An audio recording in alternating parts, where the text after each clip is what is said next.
shoot.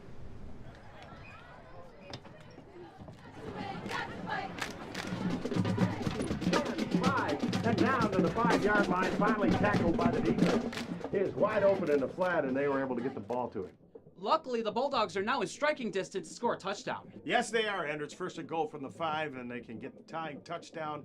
And let's tie this baby up.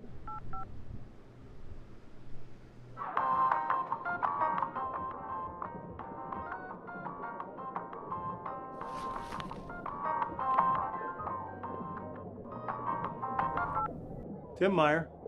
Hey, is this Tim Meyer? I said Tim Meyer. Sweet. Hey, is the mitttv broadcasting the game tonight? Yeah, we're broadcasting the game tonight, kid. Tim, we're live! Yeah, I was just wondering if you knew how to watch the game live. Sure, I know how you can watch the game live. You got your phone on you? Yeah. Well, listen to this. The Mitt TV broadcast Romeo High School sporting events live so you don't have to miss a minute of the action.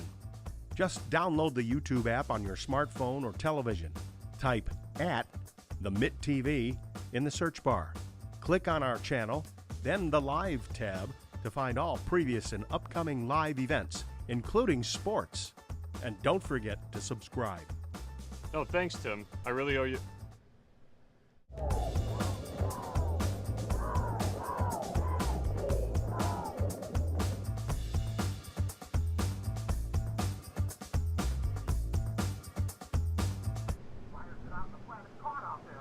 Sick.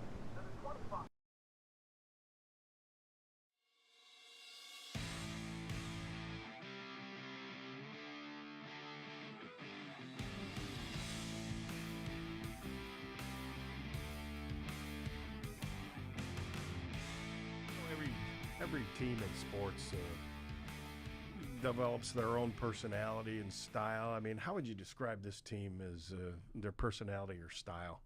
Yeah, the way I do it is everyone talks about style of play.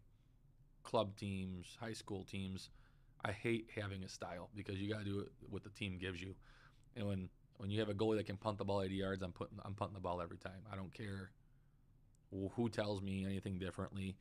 There was coaches last year all you do is punt that ball. I'm like, well, until you stop it, that's what's gonna happen. That's what we're gonna do. And it's just so effective. So my goal when I have a team is, what is the team giving you? Are they pressing us? Are they pushing up where there's all 22 guys on one half of the field? Well, if that's the case, we got to put it over. Are they giving us time on the ball? If they're giving us time, then we have to keep the ball. So I'm trying to teach them how to be smart. We have to be smart. What are they giving us? Not just go out there and run around and play. Hey, coach, they're pressing. Well, if they're pressing, that's when you go along. Hey, coach, they're dropping off. They're dropping off, just like football. Oh, throw a short pass. It's very similar in that regard.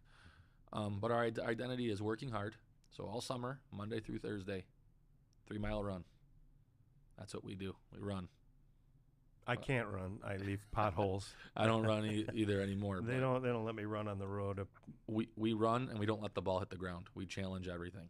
And I think that's the mentality you have to have as this area is growing. Like our freshman class, I can't tell you how excited I am about it. It's the first, I say, Ike Dakota level talent I've seen, where we moved 6 kids up to JV from freshmen. Never done that. I mean, it's a lot of freshmen that I was like, wow. It's a lot of talent. It's the first time I've had it, but we've always kind of been realistic. Hey, we're not there yet. We don't have 150 kids at tryouts. We had 76 this year. It's growing, but how do we make up for that? And you have to work hard. We've probably heard it from a million coaches, but our team works hard. These boys never not work hard. You talk to De La Salle, they'll tell you Romeo works hard. There's not a better compliment when Coach Mokhtar goes, man, you guys just don't stop. You play like you practice, as our famous former coach at Eisenhower said, Bob Lancy. Coach Lancy. And you play like you practice, and it sounds like they practice pretty hard and work pretty hard. They work hard. That's the key. And let's get away from work because I'm starting to sweat here. Let's talk about Romeo boys soccer's first annual golf outing. All right. You got one coming up. Tell us about it. All right, September 10th. It's our first annual. Every year we try to do something better. We've done a lot of WatchDog fundraisers, fun runs. I get JL's Barbecue to cater that stuff for us, and it's always been great. And parents keep asking, like, what can we do more, Paul Capuzzo asked, "What can I do, Vinny? I want to do something more. Let's do something more." I'm like, "Well, I'll just do a golf outing. I love golf outings." And the parents, I'll give them credit. They just took it over. They're like, "We're gonna do it." So Joey's dad and Alex's dad, they all just took it on, and Cody Smith was really happy about it. He's like, "Oh, this is great. I think it's a great way to fundraise for the program." Cody's a hockey player. He probably is a good golfer. I'm thinking he's a good golfer because every time I turn around, the guy's at a golf outing. So I don't know, man. He's always golfing. I don't know if I want to golf against him. Maybe I can get him in my foursome, huh? You could. So it's September 10th. Where's it at? It's at Greystone, and it's in the afternoon. I think it's 3 or 4 o'clock, or 2. 2:30, I think. Does it 2:30. tee off? Yeah, that's the tee off time for it. And how much does it cost? $500 to foursome. 500 a foursome. And we're about just under half full, so there's some space out there. Mm-hmm. What do I get for 500 foursome? What is the There's dinner. Mhm. There's like the hole-in-one contest. There's all that good stuff. There'll be some refreshments provided. I'm trying to think what else. There's the 50-50. It's just like every other golf outing. So there's some cool stuff. There is you can win. You can win even if you suck at golf. There you go. You can exactly. I mean, I'm not very good, but I think it's good for the kids. I heard you had a heck of a foot wedge. Soccer golf. That's a good outing to have.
As we know, 22 years ago today, we had a tragedy here happen in the United States, and it's a day that we should never forget.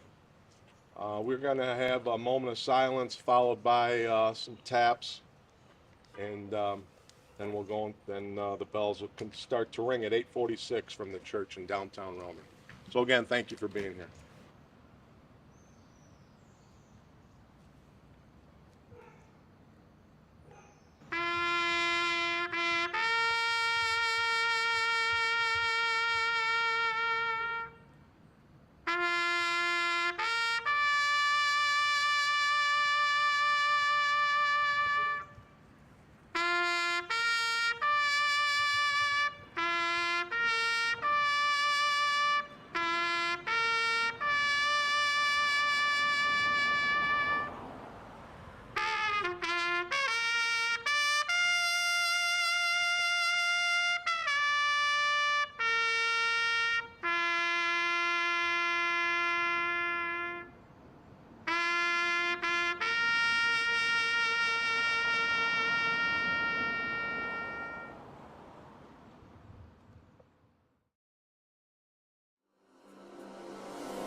Just really wanted to thank Mitt TV for coming out today to take a look at the artwork we just had installed that you'll hear a little bit about the artist from who did it, but we were happy to partner with the DDA project we started talking about months ago. Got it installed just in time for the Peach Festival. Just trying to bring something to the downtown that could be interactive artwork and just add something to this end of the building, give a little artwork, and we'll see where it goes, and hopefully folks enjoy it. Greg, Jeff and I are so grateful to be here and to be able to witness the final placement of this beautiful piece of art. You and Lynn and Tar and Associates have been so supportive of this community in so many different ways, and it's really not surprising that this would be a piece of art that you welcome in front of your building and your business. It stands for so many things. It represents love and spirit and respect and pride that you, Lynn, Tar and Associates, and many members of this community have for our small town village of Romeo. Jeff and I, Raps Concrete's been in business for about 30 years, and we both grew up here. We raised our family here, and I think when you have this level of respect for your community, you do positive things, you display your affection for your community as they have here, and you show acts of kindness for your neighbors. And so we're here and we are excited to be a part of this. Raps Concrete would like to let Greg know that we're going to donate the concrete work that we've done for the placement of the piece of artwork. And again, we feel blessed to be a part of this. So thank you, and thank you, Greg and Tar and Associates. Well, the project really began with Starkweather Art Center, and had an interest in doing this, and Greg picked up the ball. Greg Tarr picked up the ball and finished out the project. And it's an interactive sculpture where, a lot like that bridge in France or any bridges, people are putting padlocks on the bridges and on different structures anywhere they can go. And that's what the idea was with this. It changed shape quite a bit at the beginning before we began the project, and made it quite interesting for us. A lot of this idea came from Elizabeth, our former DDA director, who was instrumental in kind of sparking these ideas, and we were glad to get it started. It was something the DDA couldn't fully fund, and Lynn and I just volunteered to go ahead and take on the project ourselves, and with the help of Jeff Rapp and Lisa Rapp Concrete, they were able to come down and get the footing installed so that they have a good base to stand on, and we're excited about what the future of this artwork. Hopefully it's a starting of many other people. Also, Don't you call? does it look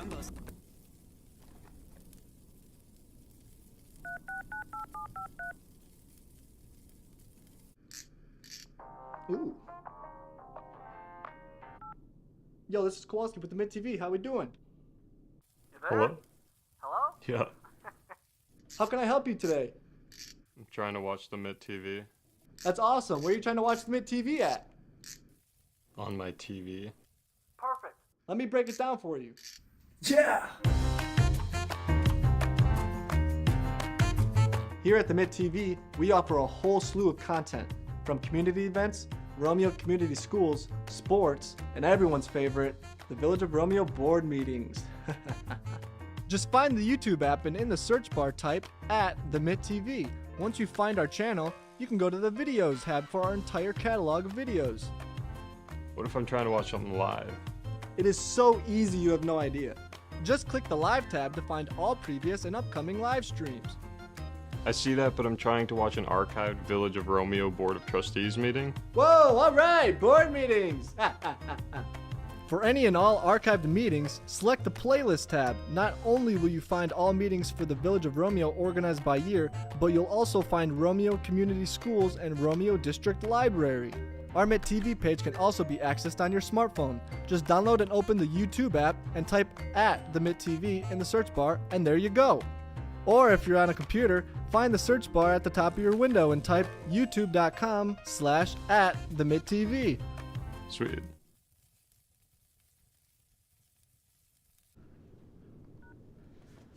Another satisfied customer. reading of the Board of Trustees of Romeo. Sick. Would you all please stand?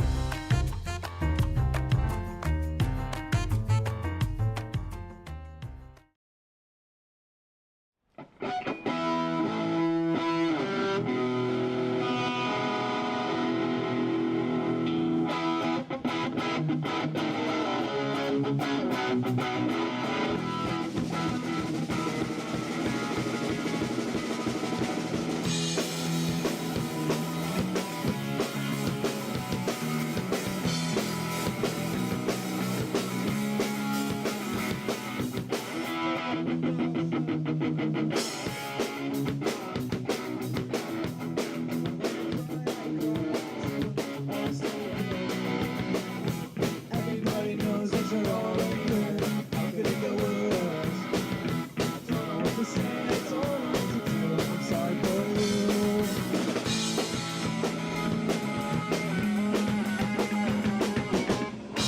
Say I do not need you anymore, anymore. Say I thought it through, I thought it through. Say I met another one. I say I got it through, I got it through. Looking outside my window, always feel ashamed, never go away. But when I cry out of tune, always for you. Everybody knows that you're already hurt. How did it get worse? I don't know what to say, I don't know what to do. I'm sorry for you.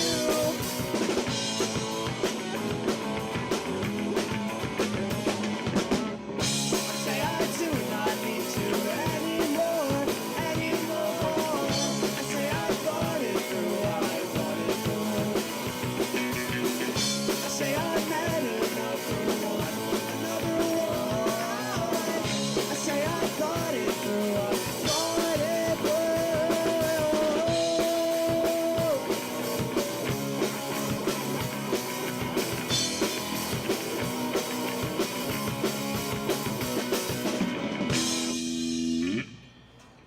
Thank you. It's awesome. No, you get free music and you just listen and chill out. I think it's a great idea and I enjoy listening to it. I like it. I like the park. It looks new. I like all the changes. Great job. I think it's outstanding. The park, everything is just, I'm impressed because it wasn't like this before. I really like the gazebo. It looks nice. And all the trees. Late night, come home, work sucks, lying home.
It doesn't matter. I'll do Romeo. Because I was at the Roseville game, so I could talk about that. Okay. I'll do the Eisenhower. All right, let's. I want to hear that son of a bitch. All right. This is it.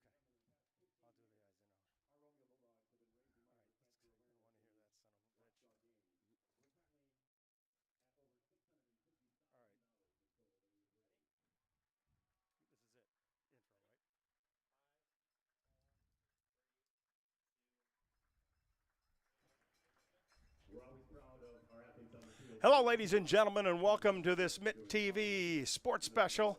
I'm Tim Meyer along with Andrew Welch. Hello. Romeo's favorite son. And That's right. we're here at Barnable Field for a big MAC Classic matchup between the Eisenhower Eagles and the Romeo Bulldogs. Quite honestly, this is the biggest rivalry in the state of Michigan. Bigger than Chippewa, Dakota, anything you can think of.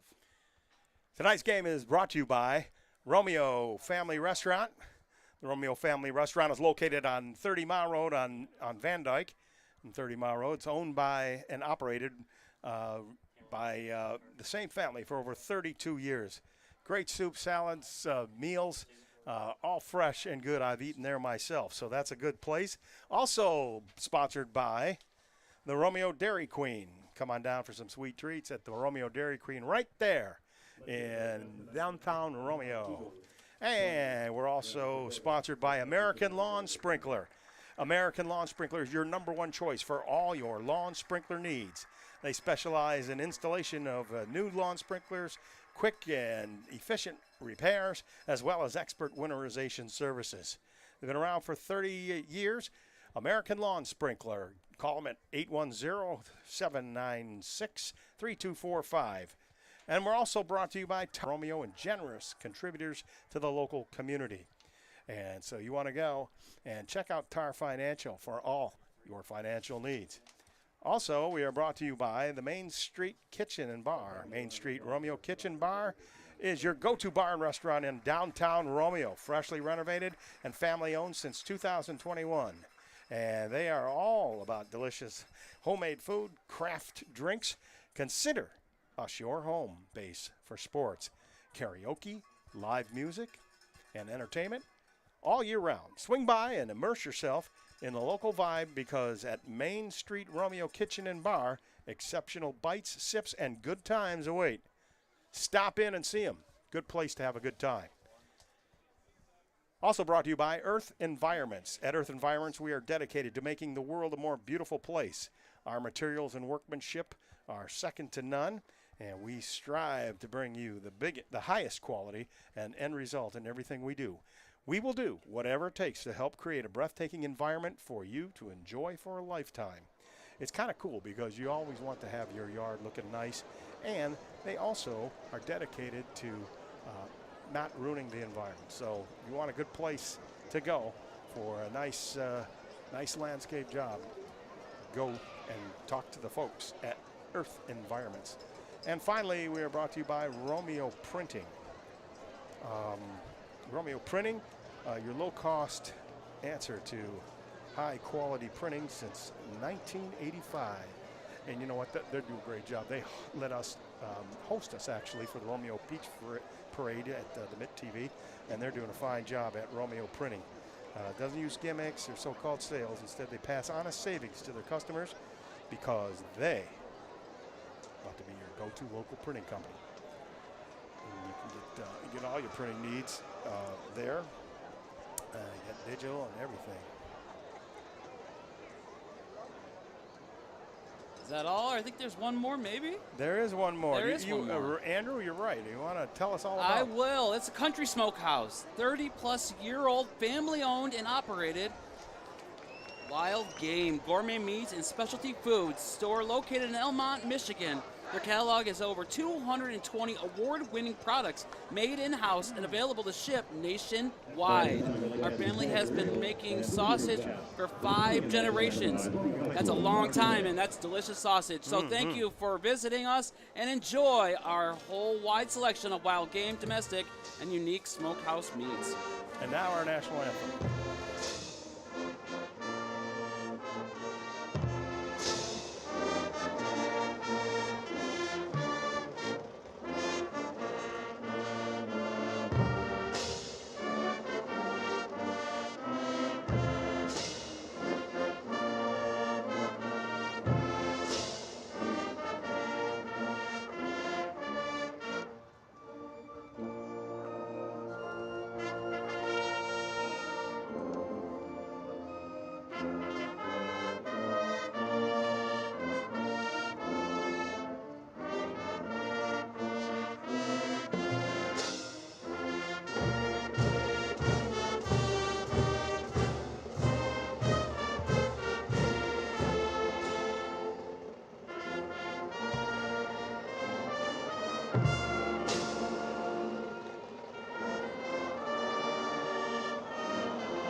national anthem. Andrew, we got the WatchDog game tonight. We do indeed. Which means? Cancer awareness. All cancers out there, we are aware of what's going on, and we want to fight to wipe out cancer for good. So this is big week for the Bulldogs, earning money, trying to earn money for cancer research, cancer awareness, and to honor all the loved ones who have cancer, who had cancer, and who have beaten cancer. And a worthy cause. I know they're selling a little program down there tonight, and we will. I bought one, so we got a good idea what's going on here. That's right. Let's talk a little bit about this football game tonight, and talk a little bit about the Eisenhower Eagles. They are 3-0 on the year, defeating Oxford Ford II and Chippewa Valley in a big game. The top players for the Eisenhower Eagles, if you want to kind of mark this down, you want to watch for number 11, quarterback Preston Crum. Passed for over 240 yards and 3 touchdowns against Chippewa Valley last week. As Preston Crum goes, the Eisenhower offense goes, basically. Yep. And the Romeo must put pressure on him, or he will pick Romeo apart. Number 1 wide receiver, Brendan Kendrow.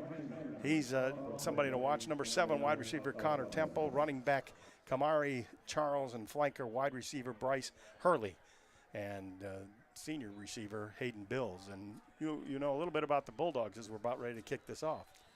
Bulldogs are 1-2 on the year, 1-0 in the red by beating Stevenson last week, 34-27 in not 1, but 2 overtime periods. It took everything they got to come back and to beat Stevenson, and that's been Romeo's MO all season so far. They get down early against teams. Against Caledonia, they were down 28-7 at halftime, coming back and almost winning. They lost 35-28. They lost to Roseville on a key fumble near the end of the game. The Bulldogs fumbled the ball. Roseville drove the length of the field, scored a touchdown. Bulldogs had an opportunity to go down and try to win the game, but a key interception thrown by the Bulldogs is the reason why they lost that game as well. So they get down early, and then they're not a comeback team very much. So they're going to try to jump out on Eisenhower early and get the early lead so that way they don't have to fight back at the end. And they will get the ball first. The kickoff, Drake Vanderish took it, number 13 for Romeo, and sort of fumbled around. By that time, the Eagles were all over him.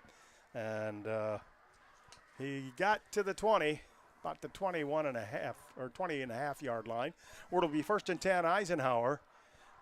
They break out of it. Quarterback for Romeo, number 9, Caden Burrows. Both teams are going to play each other tough. This is the biggest rivalry in Macomb County. And Victor Earl's in the backfield with him. Burrows back to throw. Fires it out. Got Victor Earl. He's to the 30, and he dives forward. Might have a first down. Tackle there by number 28, Mike Odo. Victor Earl is one of the top players on offense for the Bulldogs. He's Mr. Do-It-All for the Bulldog offense. He'll be running back, wide receiver, tight end, and he'll maybe play quarterback sometimes if they need him to. He'll do whatever it takes to help his team win, and he did a great job catching the ball out in the flat. No one on him. Eisenhower didn't see it coming. Good job by the Bulldogs to get an early first down. So 1st and 10 again for Romeo. Ball's on the 30.5 yard line. Victor's going to get the handoff. He's going to come up the middle. Hit there and hit hard by number 3, Jimmy McGuire. And they drop Victor for a 2-yard gain. I mean, this is the best strategy, is to control the time of possession, go down and score, and take as much time off the clock as possible, because you don't want to let Eisenhower get the ball longer than you. That way they cuts down on their points, and then you could possibly beat them at the end. 2nd down and 8 for Romeo. Ball's just over the 32-yard line. Burrows hands off again to Earl. He plows up the middle. Eisenhower stuffs it after a couple yards. Victor got up to the 37-yard line, and in there making a tackle is, big number 68 for Eisenhower, Marcello Fodali. I mean, technically you could say a flock of Eagles brought him down, because he was in a big pile of white jerseys before he ended up coming down. It took a bunch of them. That's how strong Victor Earl is. It takes a lot of people to bring him down.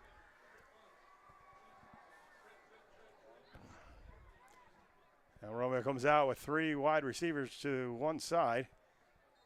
Now we got a flag. Let's see. Somebody might have lined up wrong. Maybe not. It could be offsides on the defense. He pointed to the defense. Looks like it could be offsides I think you defense. might be right. And that's what it is. It'll be offside against Eisenhower.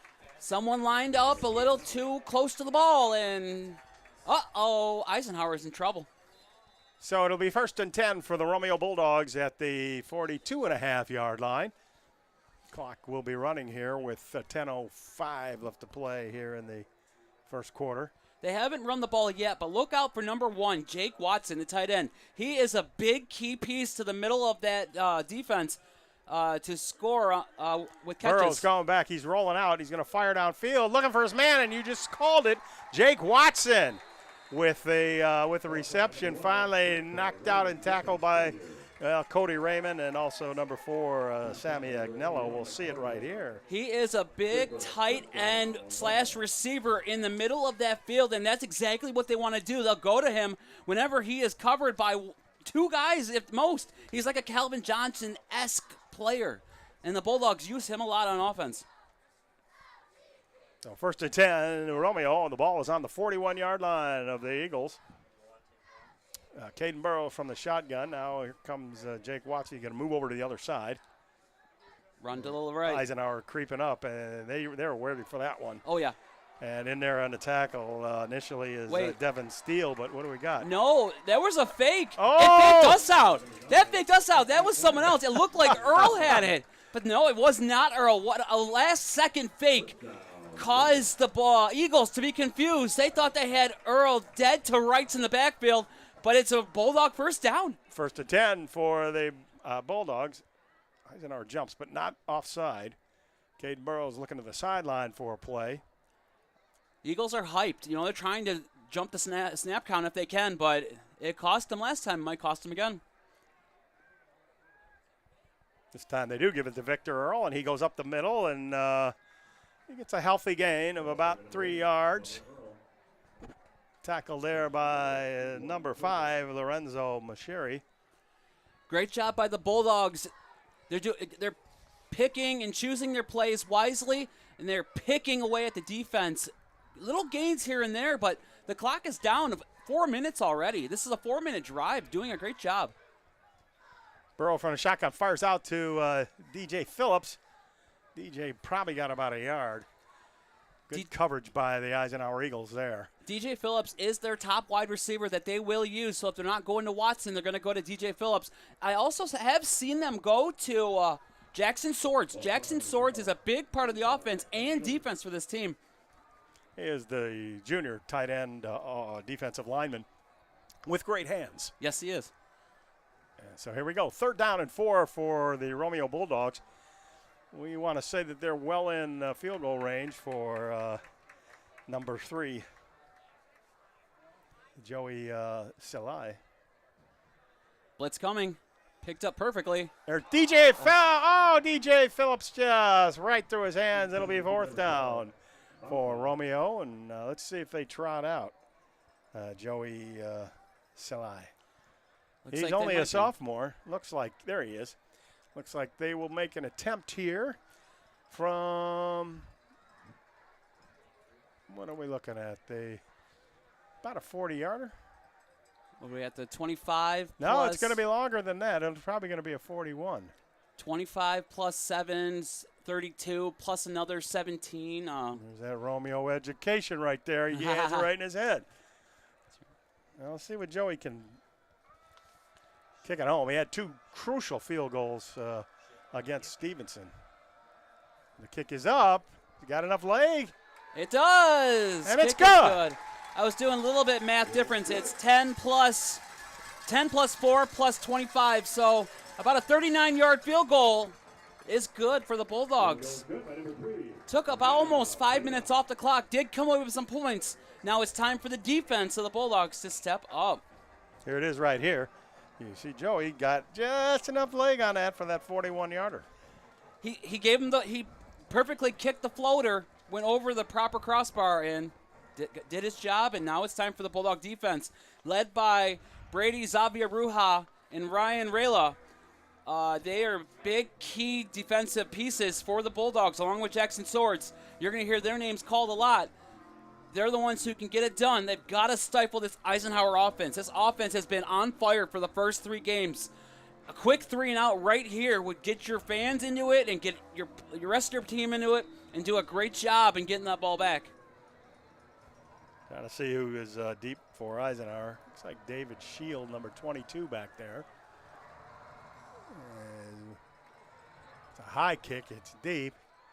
Be taken there at the goal line by number 6, Bryce Hurley. Goes up the right sideline. Finally run out of bounds there and tackled at the Eisenhower 27-yard line. That's where the Eagles will start out, 1st and 10. I'd like to give a big shout out there to the Elks Lodge up in Charlevoix, Michigan. They're watching our game tonight. And we hope the boys up there, Jerry and Sandy Willis and the gang, are enjoying our broadcast. So this is it right here. Big statement. Bulldogs have allowed themselves to get down in games. Right now, make a statement saying our defense is better than what we've been playing. Crum hands it off. Right there, tackling number 2, Charles Kamari for the Romeo Bulldogs. Yeah, we know that number 22, Ryan Rayla has to have a big game. He played really well and caused some problems at Stevenson, but he has to have a big game. He had a key hit on Stevenson last week to force an interception in the game, so he is going to be all over the field making tackles and big plays.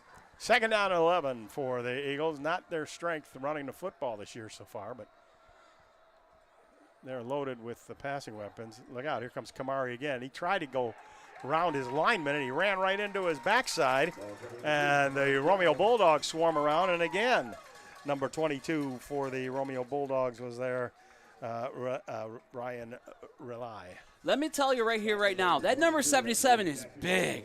He's a big dude. But the biggest thing you can do is try to knock him back into the path of the running back, exactly what the defensive lineman did.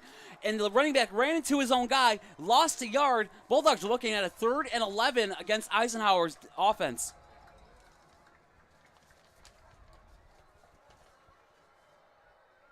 Crum in a shotgun. He's got 4 receivers in a flanker. Gives it to Kamari. Charles Kamari goes up, and he is stopped by the Bulldogs, and the Eagles are going to have to punt, and they be 4th down on the 30. So that's good for the Romeo defense. They had to make sure that Eisenhower does not run the football. Perfect 3 and out to start the game, and that's exactly what I called for and exactly what happened. So Bulldog offense has an opportunity to add to this lead, go down and score a touchdown, kill the rest of the time in the first quarter. First quarter is yours. You're up in the lead.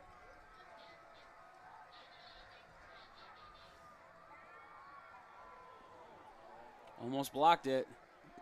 Almost got interference. Look out, it's picked up there by Romeo's Brody Meyer, and he goes up the sidelines. Nice heads-up play, and he'll get it into Eisenhower territory. Finally knocked out of bounds there. Well, what do you want to say? The 46? Is that where they're going to mark it? Yeah, just outside the 46. Where it'll be 1st and 10 Romeo on their 2nd drive of the ball game. They lead it 3-0 with 4:54 left to go in the first quarter. Big game for the Bulldogs. They want to even their record at 2-2. Eisenhower does not want to lose. They want to remain undefeated. So plus, this will also be the team who leads the MAC Red. Whoever wins tonight, they will be undefeated still, along with one other team. Potentially. The other team that's also undefeated in the MAC Red could lose as well. I believe that it's Dakota right now. Eden Burrows, handoff to Victor Earl, goes around the right side. Victor forging forward deeper into Eisenhower territory to the 41. Finally tackled there by number 5, Lorenzo Macheri. Great job by Victor Earl to follow his blockers and to hit the hole hard, and that way he can get more yards. He got 5 yards on that, about 4.5, 5, 6 more to go. They're going to call it 2nd and 5 here on the scoreboard at Romeo. So that's what we're going to go with. I'd say 4.5, maybe about 5.5 to go. But that's all right, 5 yards to go. Great job by Victor Earl. Stokes now the man in motion. He goes out for a short one in the flat. He's wide open. Burrows escapes somebody. He's got nowhere to go. He's going to be dragged down there by Mixa of Eisenhower. We got a penalty, too, out there. Looks And like he is back all the way to the Romeo, well, to the Eisenhower 48. And we'll see what that flag's about. I think it's on. I know. I thought I saw a motion of holding on the offense, which makes sense because the defense was coming after him. Yep, holding on the offense. It's a spot foul, but declined by Eisenhower. Eisenhower. They're going to take the down back to the 40. I'm sorry, back to the 46-yard line. That's where they're going to mark it, and it'll be third down. I'm sorry, they're marking it at the 48. Yeah. It'll be third down and 12 to go. I'm a little surprised they didn't take the penalty and push the Bulldogs back farther on second down. I mean, if they get this on first down, they may kick themselves for doing that. What do we got? I think we got timeout Romeo. Yep. And on that last play, Andrew, Caden Burrows rolled out to his left. He had all kinds of people on the right side. There was no receivers on the side that he rolled to. Yeah, I'm kind of surprised he didn't take off. Like, he was just sitting in the pocket, and he waited to see what he had, and the defense got him from behind and just took him down. If you just run forward, it doesn't matter if it's 2-3 yards. You literally just lost 7 yards because you didn't go. Just run forward. You had some daylight. Just go forward, run out of bounds, avoid a hit, and you're good to go. All right, so we got a lot of sponsors, so we got to fit them in because we got to acknowledge every single one. So let's start off with Romeo Family Restaurant, located north of 30 Mile on Van Dyke. Family owned and operated, Romeo Family Restaurant has been proudly serving this great community for almost 32 years. I've been there, Tim's been there, a lot of Romeo people have been there, and they can tell you, delicious food, great soup, and great atmosphere. They're open 6 days a week, dine in and carry out. Wishing the Romeo community a happy and safe 12 right now. Caden Burrows open the middle and almost picked off. Man, he threw that in the crowd, and back there was number 32, Bobby Stilgravy, and he almost got that one. It's going to be punt time for the Romeo Bulldogs. Yeah, that must have been a very old ad because Peach Festival was 2 weeks ago. So they did wish everyone a great Happy Peach Festival, but Happy Peach Festival next year, too. So Romeo Family Restaurant, check them out. They're delicious. So this is a great opportunity for the Bulldogs to pin the Eagles deeper in their own territory. They're going to attempt what's called a coffin corner punt. You want to kick it towards the corner of the field, right where the end zone is and the pylon and the out of bounds. You want to get it out at the 1 yard line, go out of bounds there, and pin them deep, maybe get a safety. Bryce Hurley, fake, here oh, look out, there's going to be stopped there. Eisenhower was ready for that one as Joey DeBaldo had the fake. Looked like he held it a little bit too long. Nothing cleared for him, and Eisenhower was able to stop them, and they'll be 1st and 10 from their own 44-yard line. It's almost like it was a modified fumble-rooski without putting it on the ground. A few Eagles were able to be fooled by it, but not every single one. You had 3 who were not fooled. Perfectly got the Bulldog down, and Eisenhower takes over a little closer than what the Bulldogs may have wanted, but they're looking at their defense, how they did 3 and out last time. Maybe they can do it again right now. Well, the Eagles ran the ball last time, and we'll see if they go up into the air. I think they wanted to establish the run, but may not have a choice here. Crum goes back to throw. He's looking, has a screen set up, almost picked off by Romeo. Victor Earl was right there, and he almost picked it off, and so was a big number 22 for the Bulldogs, Relia. As you said, they tried to go to the air, but nice job by the Bulldogs to pressure him. He threw the ball earlier than what he wanted to, and incomplete pass almost picked off. That'd be the nail in the coffin in the first quarter if they can just intercept this ball and take it back. Well, we got 3:24 left to play in the first quarter, and the Eisenhower Eagles are on their second possession. It'll be 2nd down and 10 from their own 44. Crum again in the shotgun. Takes it, hands it off there. Oh, man. I'll tell you what, Kamari Charles had nowhere to go. Bulldog defense coming up big. Eisenhower cannot run the ball on this Bulldog defense so far. They lost about a yard on that play, so that was number 21, Brady Zavia Ruja, coming up big for the Bulldogs. 3rd down and 11, the Bulldog defense. Must have had a good week in practice this week because they are ferocious out there. After this play, I'll explain why they seem to be playing at the top of their game right now. There's a hold on that play, number 77. Rolling out, fires almost intercepted there by the Bulldogs. Number 53, that is Austin Erickson. Flag on the play. They're going to call the holding call on number 77. That's what it is. Holding on Eisenhower. Be surprised if they want to decline. They're going to decline it. Yeah, decline it would be 4th down, and they have to punt. So, and here come the punt team on for the Eisenhower Eagles and the return team for the Bulldogs. 3:40 left to play, and the Bulldogs playing great defense will get the ball back again. So the biggest part of why Romeo is playing so hyped and so well right now is its rivalry. You want to beat your rival. You don't want your rival to beat you because it's bragging rights. It's something you could take into basketball season when they start chanting back and forth. You can say, let's play football because we beat you. Both teams want that. Both teams want this bragging rights for the year. Timeout for Romeo, and they're going to talk about this one, but yeah, it's okay to take it to basketball, but if you ain't got any tall players, it's not going to matter. It's true. That's very true. I mean, we did lose one of our best tall players to graduation last year. Hopefully we'll be better next year, and even better than last year and the years before. But this is what it's all about. The biggest rivalry in Macomb County, as I was saying earlier, bigger than Chippewa, Dakota, bigger than the Warren schools, bigger than any Flint schools, bigger than any Rochester schools. This rivalry has been going on since 1972. It's about 51 years. And I was here for every one of them. Yes, you were. Old man Tim. Yeah, well, we got Brody Meyer going back for Romeo. And number 39, Rocco Federico, will do the punting. Watch a fake maybe. They might try to pull something else. It doesn't look like they will, but. I think we're going to get a punt here. A putt? A punt. Oh, a punt. Okay. I putted terribly on Sunday. Here we go. It's a line drive right to Brody Meyer. He's going to call for the fair catch. That's smart. And Romeo will be first and 10, looks like from their own 22-yard line. He had an eagle swooping down on him, so fair catch is the smart call. Well, let's talk about another sponsor. We have Dairy Queen of Romeo. Come on in for hot treats and sweet eats. Or sweet treats, whatever you want to call it. Hot eats and sweet treats at the Romeo Dairy Queen. Come on in. You got the awesome blizzards. Pumpkin pie blizzard for the pumpkin spice lovers out there. It is pumpkin season. Summer is over. Let's rock and roll at Dairy Queen. They're going to call it the 23-yard line where it'll be first and 10 Bulldogs. Burrow with it. He gives it off and hands it to Victor Earl.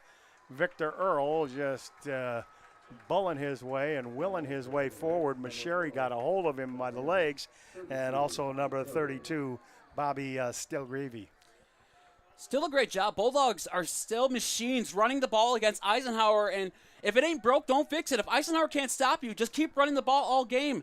When you have to mix in your pass, they'll be pulled out of their shoes, or out of their cleats, I should say, and you'll be able to get a long gain on them. 2nd and 6 for Romeo. 2nd and 4, excuse me. Victor got 6. He gets the handoff there. He runs right into Cody Raymond, and Cody stands him up. And he got a couple, so it'll be, 3rd down and about a yard. And he's got to get to the 33-yard line, so, yeah, about a yard. 3rd and a yard. I'll see what Romeo pulls out here. They have been known to do the quarterback sneak, but I don't know. The biggest thing here is if they can get a 1st down here, they're going to finish the quarter with the ball, and then they're going to start the 2nd quarter with the ball. With a time of possession, they literally have held the ball for at least 9.5 minutes, if not more. Now we got a penalty. Delay a game on the Bulldogs? Or did they legal get a quick substitution. Did they break the huddle too early? Yeah, they broke the huddle a little too early and substitute a player last second. So it's going to cost the Bulldogs about 5 yards. Well, that'll change the play for Romeo. It's going to be 3rd down and 6. Ball will be on their own 27-yard line.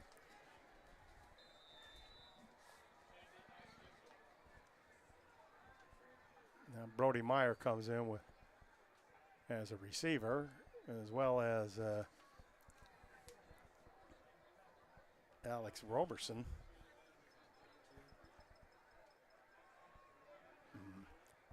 I think Alex is going to come in, and he will be the quarterback on this 3rd down and 7.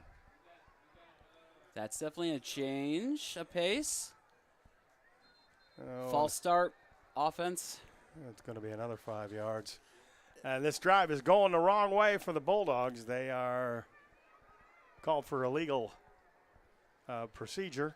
That'll be another 5, and that'll be 3rd and 12. It's technically false start, but in high school they call it illegal procedure. But false start in the Bulldogs, and this is what the Bulldogs have done throughout the year, is shoot themselves in the foot. They have great opportunities and great plays, but then they start shooting themselves in the foot with either turnovers, mistakes, or penalties. And do back-to-back penalties. You had 3rd and 1, and now you have 3rd and 11. Roberson's still in. We don't know if Caden Burrows is injured or if he's just sitting this particular one out. Blitz coming. Back to throw. Going to fire out there. Nobody was able to come up with that one. That was sort of went errant. It was Joey DeBaldo was the closest for the Romeo Bulldogs, and number 3, Jimmy McGuire was there. And if it would have been thrown anywhere near his direction, he may have picked that one off for 6. Do you foresee any Dan Campbell antics by the Bulldogs in their own territory? I doubt it. Okay. Not on 4th and 11. Kurt Reines is not Dan Campbell, that's for sure. That's true. He's a great coach. Don't get that wrong. He is a phenomenal coach. Smart line drive punt. It hit Eisenhower player. They hit Eisenhower player. Pick it up. That touched an Eisenhower player. What are you doing? That should be Bulldog ball. I don't know. Referees aren't calling it. It looked like it hit an Eisenhower player. We have instant replay. See if we can see that. It looked like it hit an Eisenhower player. I could be mistaken, but it looked like it hit him in the back. It is the end of the first quarter. The score, the Romeo Bulldogs 3, the Eisenhower Eagles nothing. And you have some more sponsors there, Andy. I do indeed. The next sponsor is American Lawn Sprinkler. Is your number one choice for all your lawn sprinkler needs. We specialize in the installation of new lawn sprinklers, quick and efficient repairs, as well as expert winterization services. Right now, take advantage of our best deals of the season. New LED landscape lighting packages for your home. Illuminate your outdoor space like never before, and take 10% off until September 30th. Also, don't wait until the cold hits to plan your sprinkler winterization. We're booking for October right now. Visit our website at newlawn.com or give a call to your scheduled service. So here we go. 1st and 10, Eisenhower, ball on their own 43. Crum quickly out there. You got Hayden Bills, makes the catch, goes up the sidelines for a 1st down, and tackled there by the Bulldogs, number 5, Darian Foster. Went for the quick toss kind of play to catch the Bulldogs defense off guard. It worked. First down for the Eisenhower Eagles. I'm sorry, that wasn't Darian Foster. That was number 16, Joey DeBaldo on that side. Burrows again warming up on the sidelines. I don't know if something's wrong with him, but it's a quick pitch. Bulldogs are ready for it. Oh, are they ever? And especially ready for it was your big buddy there, number 23, Carson Ronofsky. That's right. Ronofsky. And he's counted on big time in this Romeo program as a linebacker, and he showed you right there why. Bulldogs have done a great job to sniff out the run plays of the Eagles. Eagles cannot soar on the run. They've only gotten one real positive play on the pass game. Bulldog defense is playing hyped and playing well so far in this game. Well, they lost a yard there. It's 2nd down and 11 for Eisenhower. Crum fakes a throw. Now he gives it off to Kamari Charles. And he goes around the left side, and he got a 1st down, finally knocked out of bounds by Victor Earl. First positive running play for the Eagles in this game. Caught the Bulldogs off guard. Started east, went west, and finally went north and got a good gain, about 11 yards, 11, 12 yards. 1st down for the Eagles, 2nd first down of the game. 1st and 10 from the Romeo 35. Eagles marching now. And the Romeo defense got to be aware.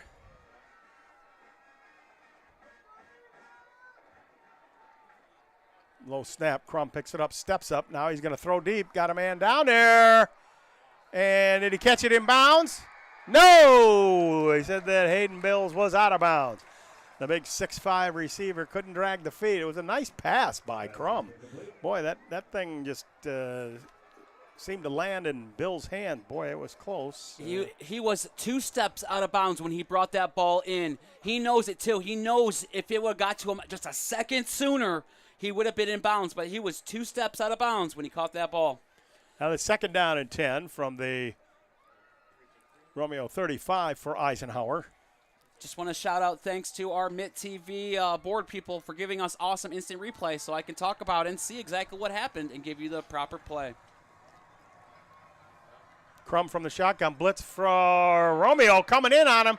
And he's going to throw way out to the sidelines. Is caught out there by one of the bench players. It'll be incomplete. He's all happy about himself.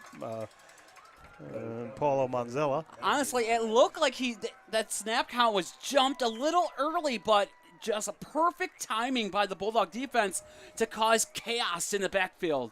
Bulldogs will have to do that tonight if they're going to stop Preston Crum. You give him some time to throw, and he'll pick you apart.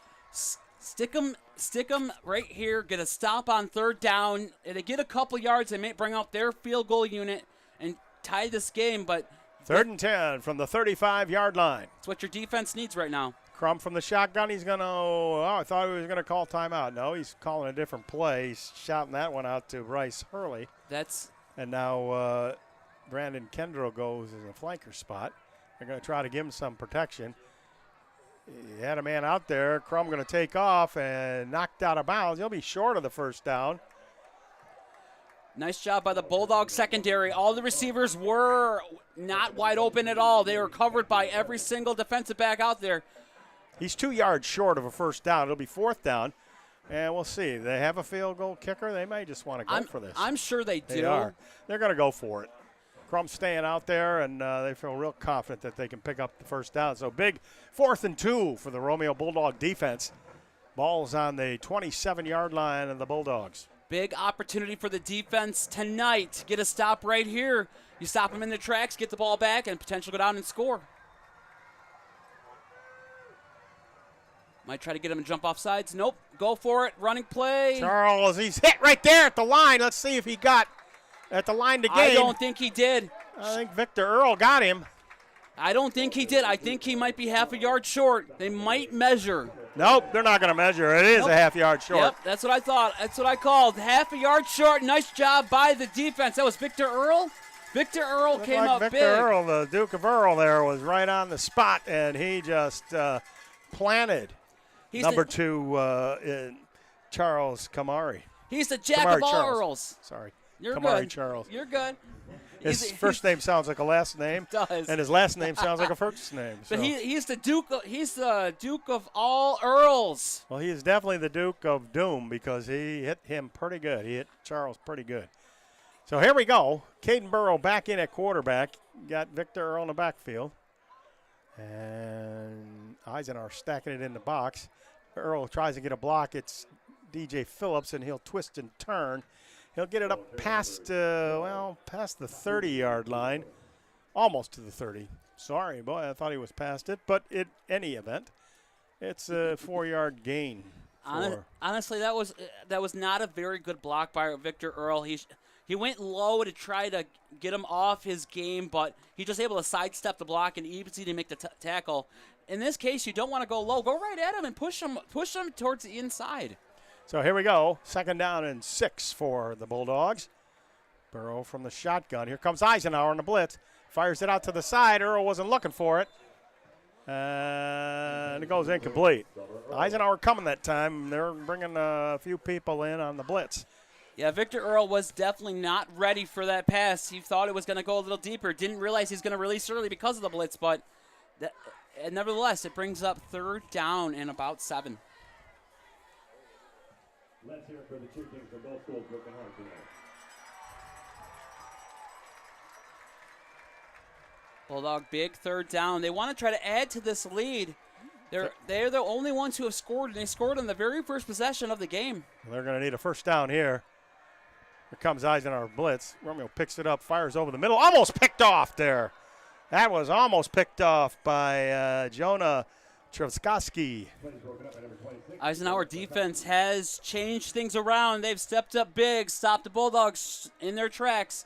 Bulldogs will punt it away and give the Eagles an opportunity to put points on the board.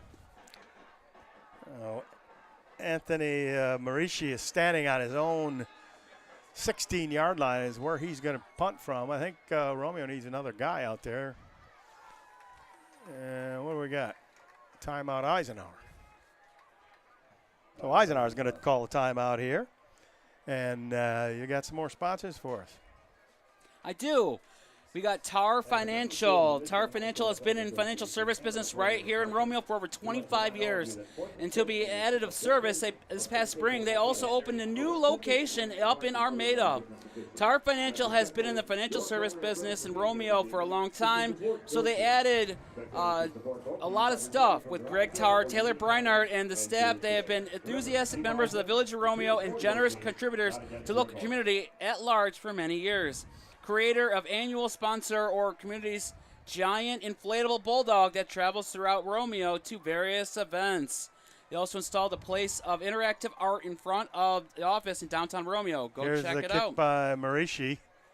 And Bryce Hurley is back there. It bounces high. He'll pick it up. And he's thinking about running it, but and a nice tackle there by Max Fountain. He went east and west. Or was that Owen Youngblood? I'm sorry. Could've That been may have Owen been Youngblood. Owen Youngblood making the tackle. East and west, and nothing going. Great job by the Bulldogs to put the Eagles in their place. So to finish off, at TAR Financial, they specialize in helping clients pursue their goals through individual investment strategies and guidance work towards their dreams. Whether your goal is saving for retirement, saving for college, or developing an estate strategy, their personal services focus on your needs, your wants, and your financial goals and objectives. They're located at East Main Street, Suite 1, Armada, Michigan, First and or 10 South Main here. Street, Romeo, Eagles. downtown Romeo. And Kamari Charles just nowhere to go in the middle of that Romeo. Yeah, I mean, it was number 19 for the Bulldogs. Springer was right in there and made the play. It'll be second down and 11, loss of a yard, it looks like. Say 10 on the scoreboard, but they'll be from the 31-yard line. Great job by the defense of Romeo to pick up where they left off. Right now, the game is going exactly like I thought. It's going to be a defensive struggle. Both teams want to win very badly. Crum now rolling out, being chased out there. He gets around it, throws it out of bounds. Just barely got it out of bounds to save a big, heavy loss. It'll go incomplete. Third down and 10. Got to give credit to Crum. He knows when to throw the ball away so he doesn't lose yardage and take a sack. Because he knew if he would have not have thrown that ball away, he'd be lost a couple yards even more, would have been even deeper in the backfield.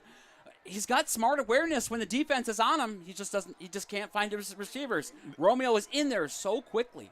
The Eagles have to get to their own 42 for a first down. It's going to be third down, and we're calling it 11 here. And Crum's going to be in a shotgun. He's got his receivers out there, and he has talented ones. So we'll see what he dials up here. And back he goes to throw. No rush. Here's a little out pattern. Nice catch out there by number 7, Connor Temple. Temple ran the perfect route. It was past the first down sticks, and he made a catch, and Romeo tackles him pretty much right away. It's about a 14-yard play and a first down for the Eagles. About their third first down of the game. So the Eagles still rolling. Bulldogs are able to stifle the run, but they've got to pick up the receivers or get to the quarterback quicker to make it more difficult for them to get to the receivers. First and 10, Eisenhower from their own 47. Bulldog defense playing much, much better than the first 3 games of the year. Well, handoff there to Kamari Charles, and in on that tackle for Romeo was your good buddy out there, number 24. Number 24, Darren Miller. he found a small little seam that was created by the offensive line, but that is it. It closed in a hurry. 3-yard gain, 2nd and 7. Bulldog defense is trying to hold these Eagles and get this ball back before halftime, leading at 3-0. That score came on the first drive of the game, folks. 2nd down and 7. Ball's on the 50-yard line for the Eisenhower Eagles.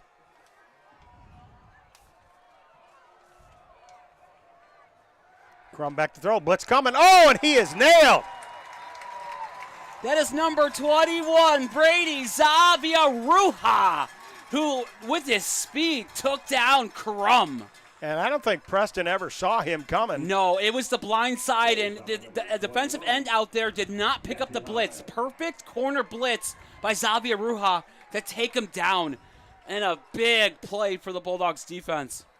It is 3rd and 15, or, well, they're going to call it 14 now. The ball is on the Eagle 43. And they have to get all the way to the Romeo 43.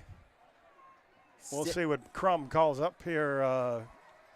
He's got to Charles in the backfield. Twins right, twins left. He's looking. Oh, gave it to him. A draw play to Charles. He's not going anywhere. I don't know why they called that. You had Bulldogs in the backfield. You see them coming. Fake it if you have to, and then throw to receiver. Not a smart play by the Eagles, and they're going to punt the ball away. Give it back to Romeo. Isaiah Lazarus on the tackle. I do have to say, this is a phenomenal Romeo defense in this first half of the game. Their struggles have been that they get down early and they have to come back and take the lead later in the game. In this game, their defense is controlling this first half. The offense controlling the time of possession. Bulldogs are playing a somewhat almost perfect game without scoring a touchdown. We got the penalty flags flying, and deep for Romeo is number 16, Joey DiBaldo, to receive the punt. What do we got? I would assume against Romeo? Either offside against Romeo or maybe illegal procedure. They blew it dead, so maybe illegal procedure. No, it's against... is it against the Bulldogs? It is against the Bulldogs. It's a 5-yarder. Doesn't change the situation. Eisenhower will still be punting. It's a mistake, but can you blame him? Hyped up after that great defensive play by Brady Zaviaruha. I mean, I'd be hyped up too out there. I mean, they want to get this ball back, block this punt.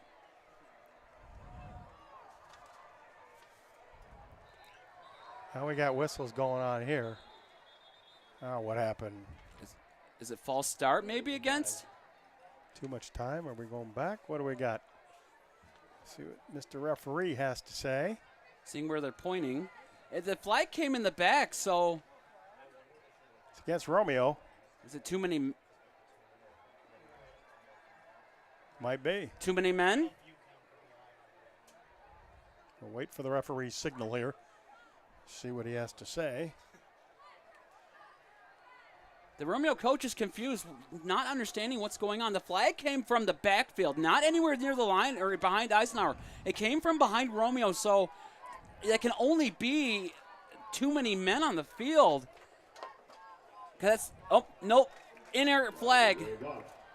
Ref threw a flag for no reason, so they're going to pick it up and they're going to try it again. Well, what's he doing out there? Is he just out for his own enjoyment or what here? I mean, he's prolonging. Is it a parade or something here, folks? I don't know. He's prolonging the Doesn't game. change. Doesn't change the situation. Rocco not. Federico is going to punt for Eisenhower, and deep for Romeo is number 16, Joey DiBaldo.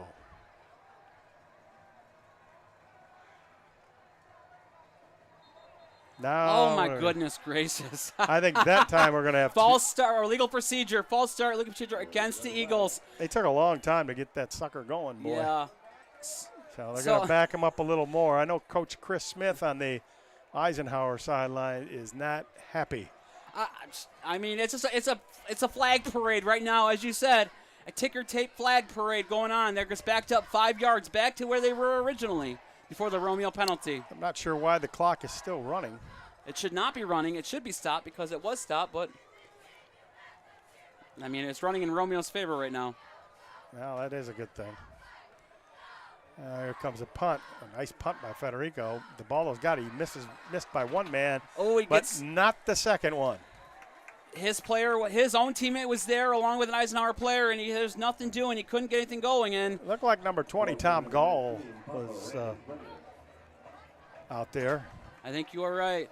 So real quick, we got another sponsor. That is Main Street Kitchen and Bar. They are your go-to bar and restaurant in downtown Romeo. Freshly renovated and family-owned since 2021. We're all about delicious house-made food and craft drinks. Consider us your home base for sports, karaoke, and live entertainment. All year round, swing by and immerse yourself in local 1st and 10. vibe. The ball's on the 30. Hand off to Victor Earl. Makes a cut, goes up the middle. He'll probably get about 3 yards. Cody Raymond, number 81, was in on that as well as the whole of the defensive line.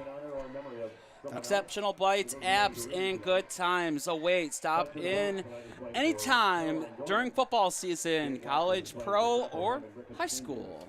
Owen Youngblood is playing for Becky Walters. Joey Seeley is playing for Oh, here we go. 2nd down and 6. Victor got 4 on that play.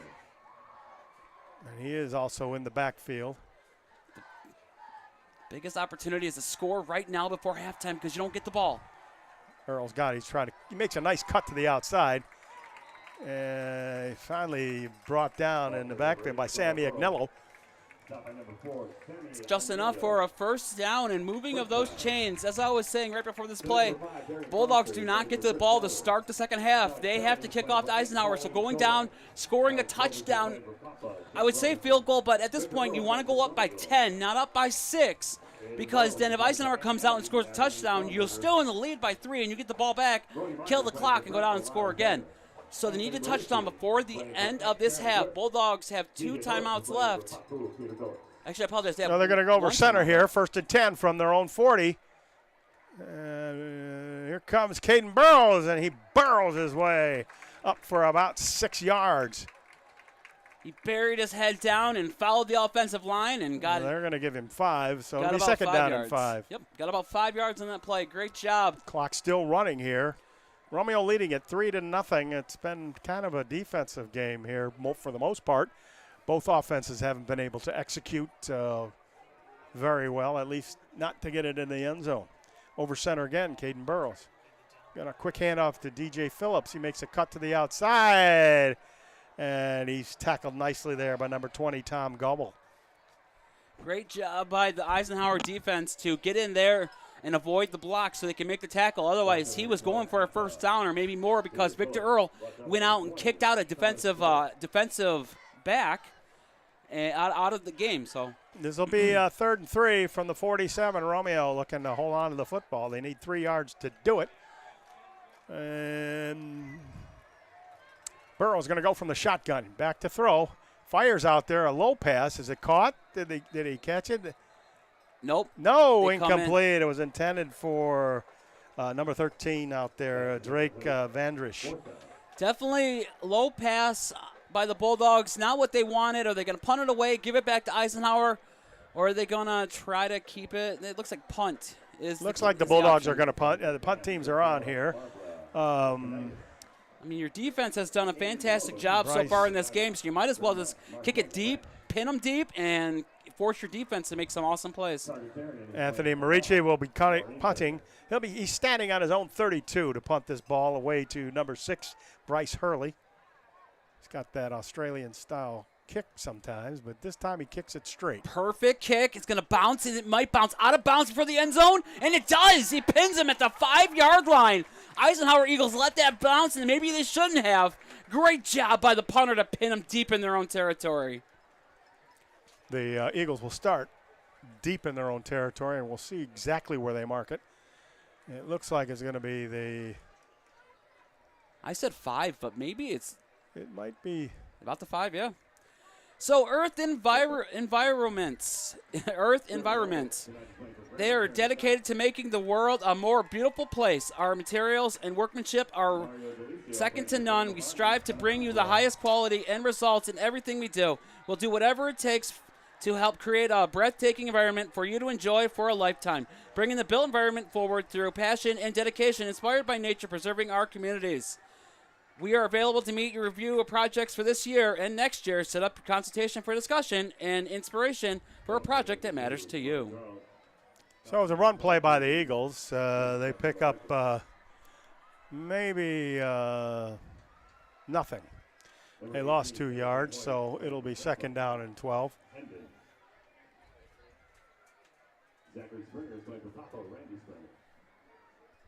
Well, they gave him 2 yards, actually, so about 2nd and 8, it looks like. But still, 2 yards is better than 5. Especially with time ticking away, minute 5. The Bulldogs could go into halftime leading 3-0. Crum got his man out there. That's Brandon Kendrow, and he has got close to an Eagle first down, and he will have it. It's up to the 14-yard line. 1st and 10 Eagles. They got 45 seconds left to play here in the second quarter until halftime, and we'll see what Crum will do here. He's going to throw it out there. Almost picked off by Romeo. Wait, was it picked off? It was picked off. Oh, what a catch picked by, Oh, show me that instant replay. Let's go. By number 5, Darian Foster.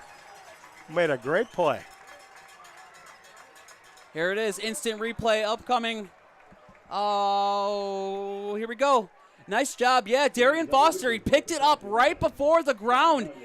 Nice fingertip grab by Darian Foster to get that interception, give the Bulldogs a chance. 1st and 10 for Romeo from the 19-yard line.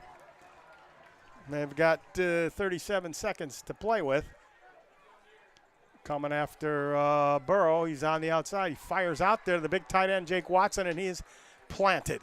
Cody Raymond, the 6'4" middle linebacker, out there and stops Jake Watson right in his tracks. Here it is, 2nd down. They're taking their sweet time. They're not going fast. You got to get up and go. Burrows again. Fires out for Earl. Victor stops. Now avoids a man, goes to the end zone. Is he in? He is stopped just short. You got He's at the 1-yard line. And do we have a timeout taken by the Bulldogs? I think we do. Great job by the Bulldogs to use the time wisely. A little wiser than I thought they were doing it. And 3.4 seconds left to go. They have the ball 1st and 10 at their Eisenhower 1. It's at the 1-yard line, 1st and goal. 1st and goal, you're right. They're calling it the 2, but it looks like the 1 to me. And we'll see what they call because there's only 3.4 seconds left. I don't know that Romeo is going to go out there and even try. I think they're going to kick it. I wouldn't. I mean, at the 2-yard line, I would punch it in. You could run down the middle with Victor Earl. I guess they are. They're going to. They are going to go for it. I mean, you have. They are not going to kick it. And Eisenhower huddling up there to realize that they got to get moving there. They better put their big plugs in there. Romeo is ready, and watch for Caden Burrow because he might burrow his way into the end zone. We'll see. That's usually their favorite play. You got Victor Earl. What do we got? Timeout again for Eisenhower. Yep. They did. Coach Smith did not, and Coach Brzezinski did not like that lineup that's in there for Eisenhower right now, and they want to talk to him about what might happen with Romeo. They weren't ready. They thought Romeo might kick in the field goal and get points like you did, but he got the defense out there late, so they had to think about it. But let's talk about Earth Environments. Romeo. Let's talk about Romeo Printing, actually. Romeo Printing, your low-cost answer to high-quality printing since 1985. They believe in putting you, the customer, first. Romeo Printing doesn't use gimmicks or so-called sales. Instead, they pass honest savings on to their customers because they want to be your go-to local printing company. Using the latest in digital printing equipment, Romeo Printing is able to quickly and professionally produce all your marketing and printing product needs, from business cards to wedding invitations. Come see them today at 225 North Main Street in downtown Romeo, Michigan. Big shout out to them for letting Mitt TV use their facilities during that hot Peach Festival Monday. Thank you so much. We appreciate you. We appreciate everything you've done since 1985 and for the community of Romeo. So here we go. 1st and goal, 3.4 seconds left to play. No timeouts for the Bulldogs, so they got to put it in. Burrow's pounding his way. And is he in? No signal yet. They're waiting. They're moving bodies. And it is a touchdown, Bulldogs. Nice job by Burrows, burying his head down behind that offensive line, puts it in. Bulldogs score. looking to add one more, hopefully going up 10-0 here at halftime, leading the Eisenhower Eagles. So on for the kick will come Joey Salai, and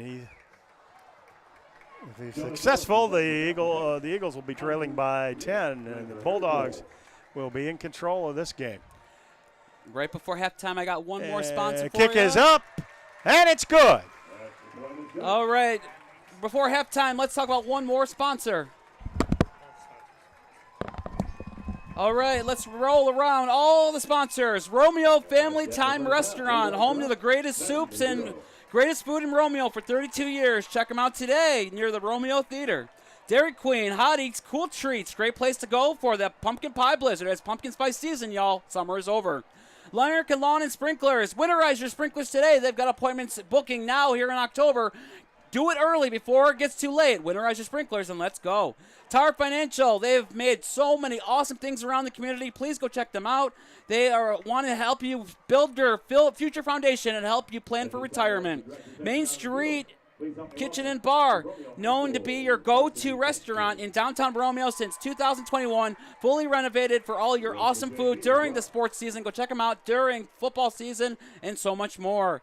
Earth Environments, they are dedicated to making a world a more beautiful place. Our materials and workmanship are second to none. We share to bring you the highest quality and end results in everything they do, bringing the built environment forward through passion and dedication, inspired by nature, preserving our communities. Romeo Printing, low-cost answer to high-quality printing since 1985. They believe in putting the customer first and taking care of everything you want to have done by them. Honest savings on to you, the customer, and they want to take care of you for all the invitations and anything you want to do with the printing at Romeo Printing. So please check them out today. And finally, last but certainly not least, the Country Smokehouse. 30-plus-year-old family-owned and operated wild game gourmet meat and specialty foods and store located in Elmont, Michigan. They've been making sausage for 5 generations, so please check them out today. I guarantee you will not be disappointed. Thank you for all of our sponsors sponsoring Mitt TV during the football season. And it is halftime here at Barnabo Field. The score, the Romeo Bulldogs 10 and the Eisenhower Eagles nothing. We'll be back with more football after this.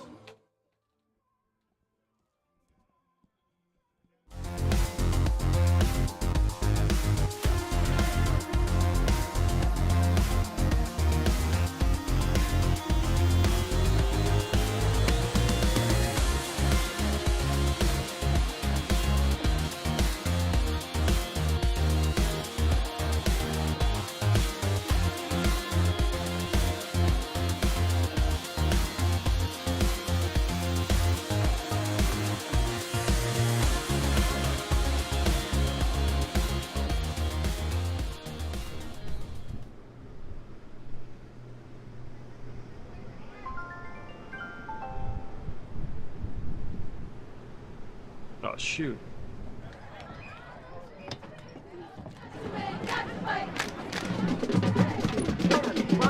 And down to the 5-yard line, finally tackled by the defense. He is wide open in the flat, and they were able to get the ball to him. Luckily, the Bulldogs are now in striking distance to score a touchdown. Yes, they are, Andrew. It's first and goal from the 5, and they can get the tying touchdown. And let's tie this baby up.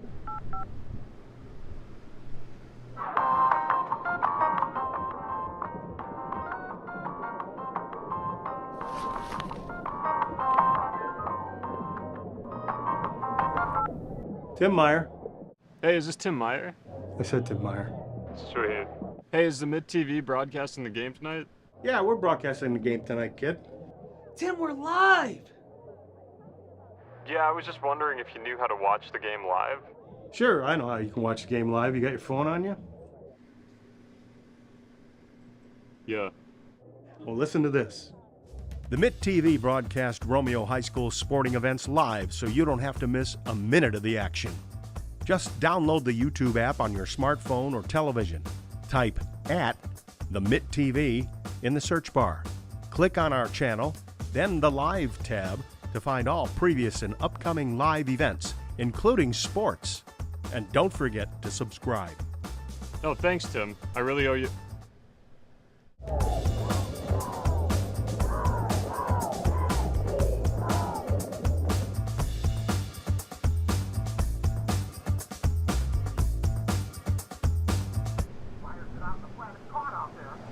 Sick.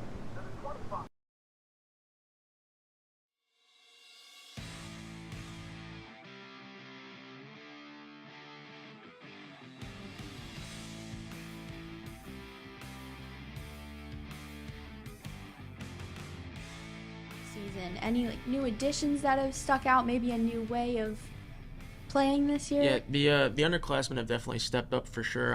At least in my couple of years playing, I haven't really felt that step up from, like I said, the juniors. But they're doing awesome. They're filling in spots at practice, making sure our starting guys are having good scout to go up against. Yeah, definitely been working their butts off all summers and showing up to early morning workouts when I'm sure most people probably don't want to be there. But Yeah. no, they've been doing awesome, and off season I think definitely will prove some good things this upcoming season for sure. Yeah, going off of what he said, also I feel like we have a lot of team chemistry this year with our lower classmen, especially. I feel like it's just gonna be another great season overall. A lot of returning players from last. How many seniors did you lose? We lost. I don't know exactly how many, but Yeah, most probably around 15 or so. I'd say Okay. maybe I don't know. What do you think? Like 2/3 of our starters? I'd say so. Yeah. Okay, so it's gonna be a new Yeah. style this Yeah, year with yeah, definitely some a lot newer of new players players. Yeah. So we've mentioned it already before, but you got your first game this Friday against Caledonia in Ann Arbor. And have you guys ever played at the Big House before? Have you ever done any of those games? Are you excited? Oh, yeah. I was at the game when Romeo played there, and I think it was 2016, 2017, something Yeah. like that. And it was awesome watching those guys. Just hoping maybe one day that'd be me. And Yeah. here's my chance. So Yeah. I'm excited for Right. sure. No nerves? You're not like Not you're yet. not feeling it when you get out there, and then you're like, wow, it's a lot of stands, Right. and it's pretty cool though. That's exciting. Mm-hmm. Yeah. And then you are spending your first 3 games on the road. And that could be a tough opener. What's the practice like then going into that? Prepping to be on the road for all of those games, and maybe like less of a crowd. I just feel like practice, we just gotta stay a lot more focused and like what we gotta do overall, because on the roads are always tough games, no matter who we're playing against, and not having like our full home crowd is Yeah. a huge advantage, or disadvantage. But yeah, I just feel we gotta stay focused. Yeah, I think the demeanor changes a little bit too, because you're going into somebody else's house and hopefully beat them up a little bit. So Yeah. I think the demeanor in practice kind of changes a little bit. Everybody gets a little more focused, like he said, and yeah, I don't think anybody's really nervous or scared or Yeah. anything like that. I think everybody just likes to enjoy the competition. Yeah, just ready to get started already. Exactly. And then you guys finally get to come back home against Eisenhower and your WatchDog game. That's a pretty big home opener with all those factors. You guys looking forward to that game? Oh yeah. Yeah, for sure. I think the passion's definitely always super high. Those WatchDog game, everybody's playing for a bigger cause, and even our opponents, I think they understand that too, and definitely increases the competition. And I think everybody just kind of thrives off of that. Yeah, I think it'll be more of a high intense game this year because it's one of our rivals also. But I feel like overall it's just gonna be a really great game. I'm looking forward to that one. That'll be a fun game. So walk me through the team captain situation on the team this year.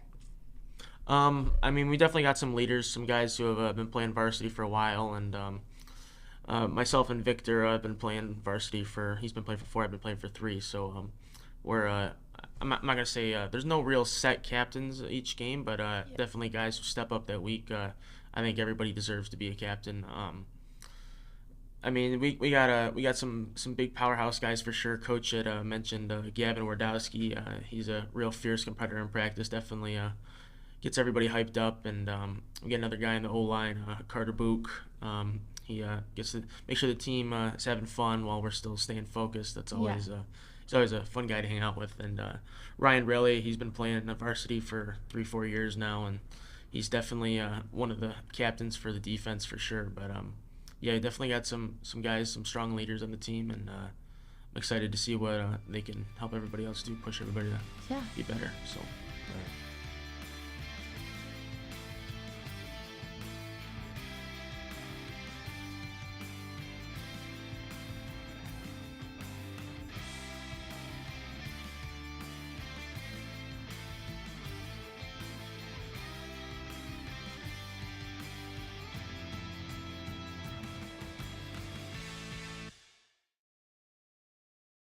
Product development is complicated. We hear this a lot from product engineers and supply chain managers. They often know what they want to get accomplished, but don't know how to get there. That's where we come in. We try to ask good questions to understand what they want and try to fill in the blanks with them. Welcome to Romeo Rim.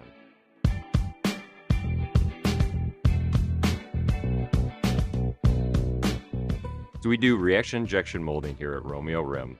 We use polyurethane, DCPD, and long fiber injection, or LFI as we call it. We basically are a low volume, high complexity manufacturer. We have to have our tools in the right location. We have to have fixtures where they need to be. We have to have materials readily available for us. So we do a lot with exterior body panels and claddings. So some examples of those would be fascias, fenders, closeout panels, deflectors, things like that, where it would be exposed to the exterior environment. So they're very durable and need to withstand, again, impacts of sticks, rocks, things like that. So here at Romeo Rim, we have a continuous improvement mindset. And one of the fundamental cores of our operating principle is lean manufacturing. We're always looking for waste on our floor. We're looking for opportunities to eliminate scrap and rework and wasted motion. We're always solving problems. And what that does is that helps our customers. It helps basically deliver parts quickly to them on time with high quality and high precision. By doing this, we've seen a tremendous increase in employee retention, increase in productivity, and our overall customer satisfaction. The customer should be excited knowing that our culture has a servant leadership mentality because they know that they're in good hands relative to our employees taking care of their product by making sure it's good quality, by making sure that it meets all the specifications that they're looking for, and it's delivered to them on time when they need it. Well, I think customers choose to work with Romeo Rim because they can tell that we truly care about their success. We provide reaction and injection molding parts that are bigger, stronger, and lighter than our competition. Customers tell us that we punch above our weight. Basically, we've got systems and processes that large manufacturing companies have, and we're a small manufacturing company, yet we have systems, processes, procedures in place that allow us to serve them and serve them well.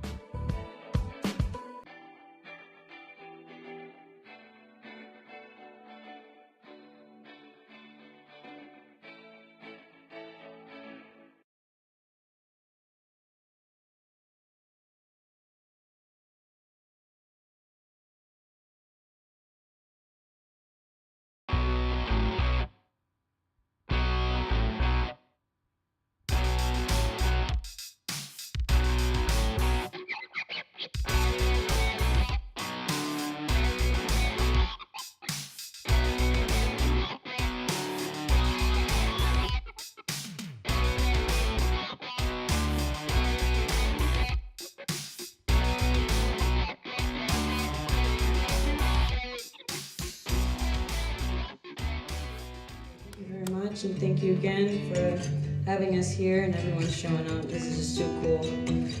It's good to be back.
saying, I get Jews and bells are ringing, Roman Catholic choirs are singing, be my mirror, my sword, and my shield, missionaries and a fork and a finger, for some reason I can't.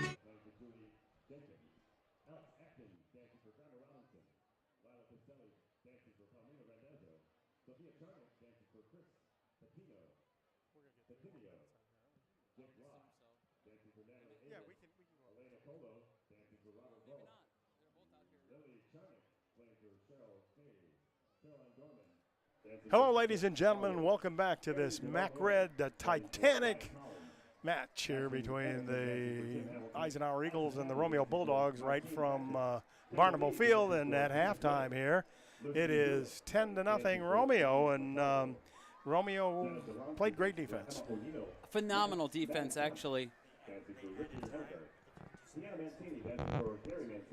Phenomenal defense, actually, and a lot better defense than what they played in the first 3 games of the season.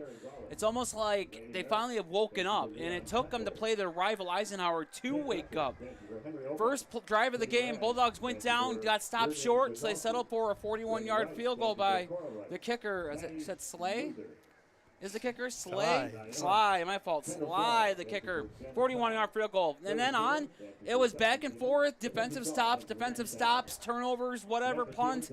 And then finally, Romeo got an interception at the perfect time and by Foster, and that caused Caden Burrow to bury his head behind the offensive line and score a touchdown.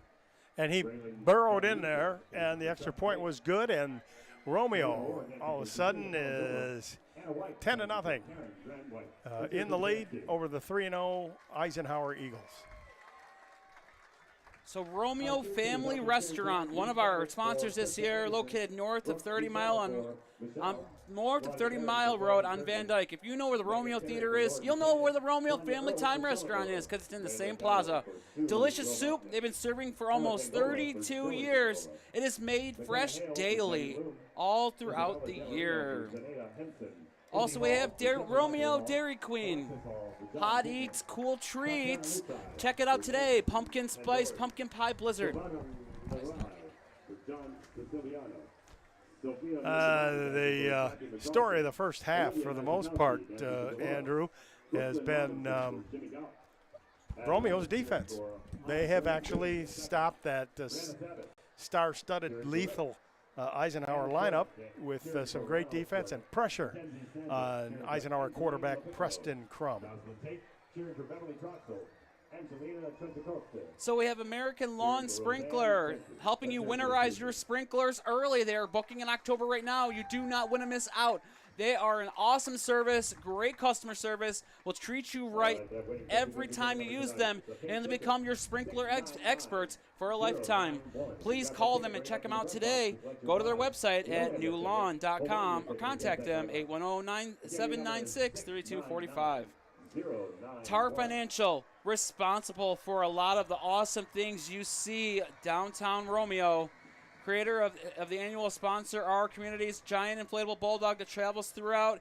They also installed a terrific, great place of interactive art in front of the office in downtown Romeo.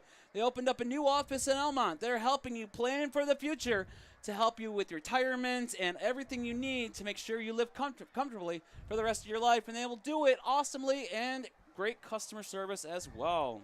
Well, the Bulldogs will kick off to the Eagles to start the second half here. And Eisenhower going to see what they can do in the second half. I am sure that kick goes into the end zone. It'll be a touchback. So they put it in the end zone. That's kind of where they want it. But I am sure that Coach Chris Smith of the Eisenhower Eagles was not happy with his squad. And I'm sure that they had a talking to. He probably wasn't as mad as he could be because they're not in a big hole. 10-0 is not a big hole if they come out and answer the call right here, right now in the first drive. Romeo defense, they've got to come up big. They were big in the first half. They've got to continue the flow, match up the adjustments for the adjustments that Eisenhower's going to make, and play great. Get out of this game and go up 2-0 in the Mac Red. Oh, here we go. Crum from the shotgun. Back to throw, going to fire it out there, and it's dropped. Pass was intended for Brandon Kendro, and Kendro couldn't hold on. It was a little bit of a low pass. Screen play set up. It was a great play, perfect. The blocking was great. It just, as you said, Crum threw it too low for the receiver. He couldn't maintain and hold on to it, and incomplete pass, 2nd and 10. And we'll see what they dial up here. The Eagles needing to get on the scoreboard. Had a hard time running against the Bulldogs in the first half. Had a couple of positive plays, but most of it was all negative.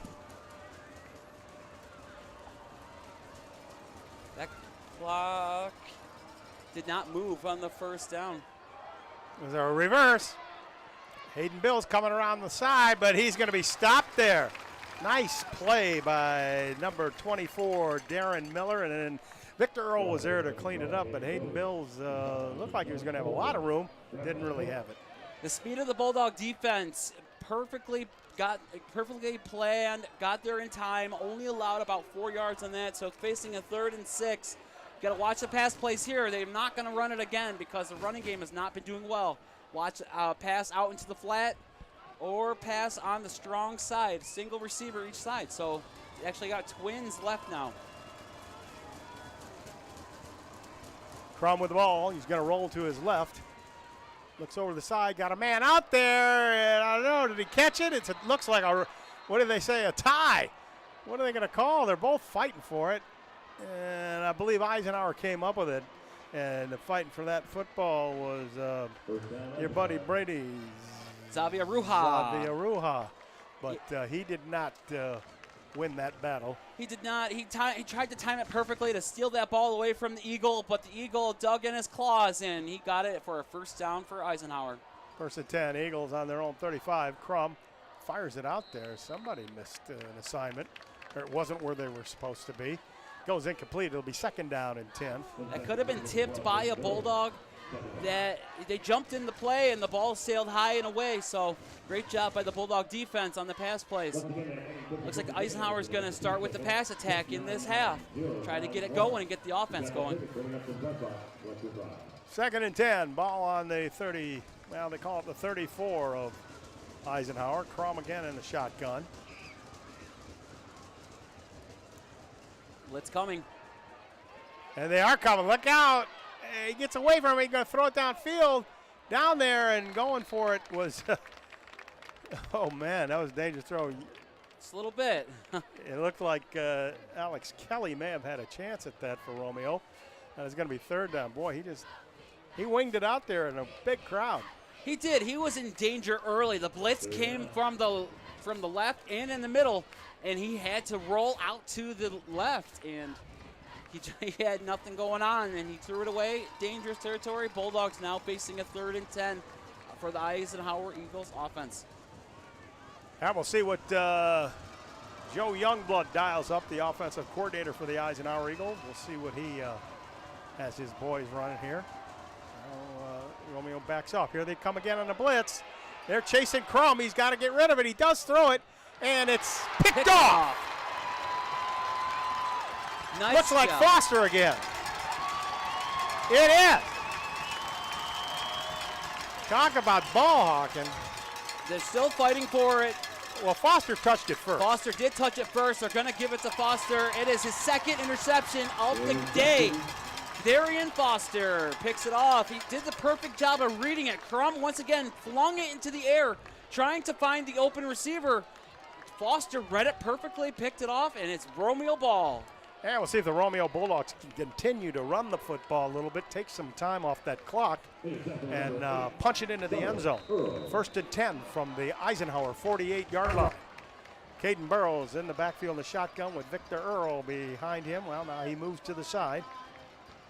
And Victor's got it. He slides at the middle, breaks a tackle, but holding on for dear life for the Eisenhower Eagles was big number 68, Marco Fodali. Great job by Victor Earl to keep churning his legs and get positive yardage. That defensive player was not going to let him get any more than what he was going to allow.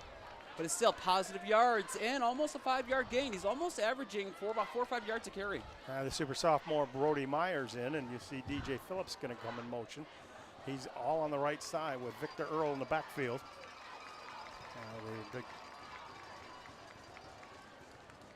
It's a fake. Victor Earl's got it. Oh, he got a nice block. Can he get to the outside? Oh, he makes a nice move.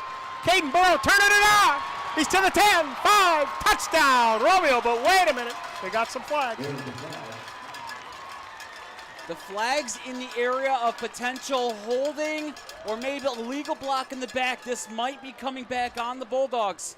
Or hopefully not. If it's a hold by Eisenhower, it's a good touchdown, but it's probably coming back. It's going to be an automatic first down with a spot foul. Well, let's see here because personal foul, I believe that was the block. It looked like number 21, Zeruha, made. Xavier Ruha, number 21. Ruha, number 21, and I don't know if we see that. But. So a legal block in the back. It will still be second down. It was a spot foul, but that wasn't it. It was a legal block in the back, downfield. Caden Burrows turned it on for a big fella. He can move. So it's not like holding where if it's past the down marker, then it's automatic. It's a 15-yard penalty back from the spot. It should be a first down. Then if it's a spot foul, 15 yards from there, because they only technically lost about 6 yards on this. There was second down, so they're going to continue to replay second down. Victor Earl's got it. He cuts up the middle, has a little bit of running room.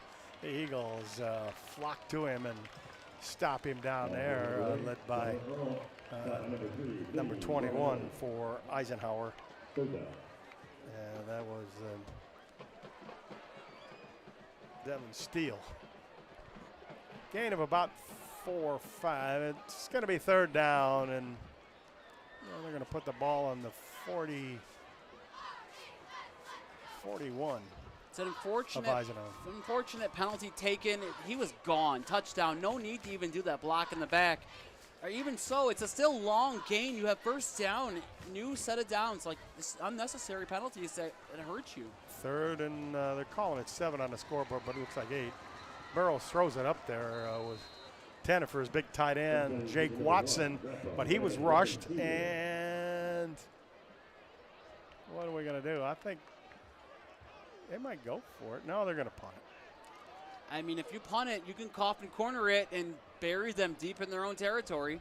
They were able to do it once before, but they've got to do the Australian side of the foot kick to be able to put it directly at the 1 yard line out of bounds.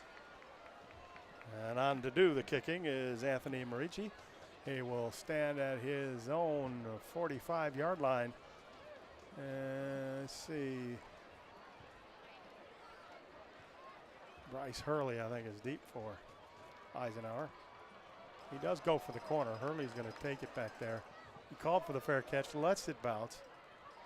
And finally, number 24 for the Romeo Bulldogs, Darren Miller, picks the ball up, and we'll see. It looks like they're going to mark it on the 7-yard line, where it'll be first and 10 Eisenhower. Great job punting by the Bulldogs to put them deep in their territory. But let me talk to you about Main Street Kitchen and Bar.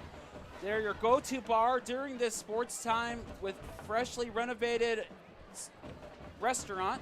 And they've been open since 2021. Go there for all the delicious house-made food and craft drinks during this football season. College football tomorrow, NFL on Sunday. Go check them out. Main Street Bar and Kitchen. Or Kitchen and Bar, I should say. Okay, here we go. First and 10 Eisenhower. They're going to say it's on the 7-yard line of the Eagles. A quick outlet pass. Hayden Bills has got it. He makes a couple moves. He's got a first down up to the 22. What do we say? They finally blew the whistle, boy. Hayden Bills was still pumping it, and the Romeo Bulldog defense was still pushing him.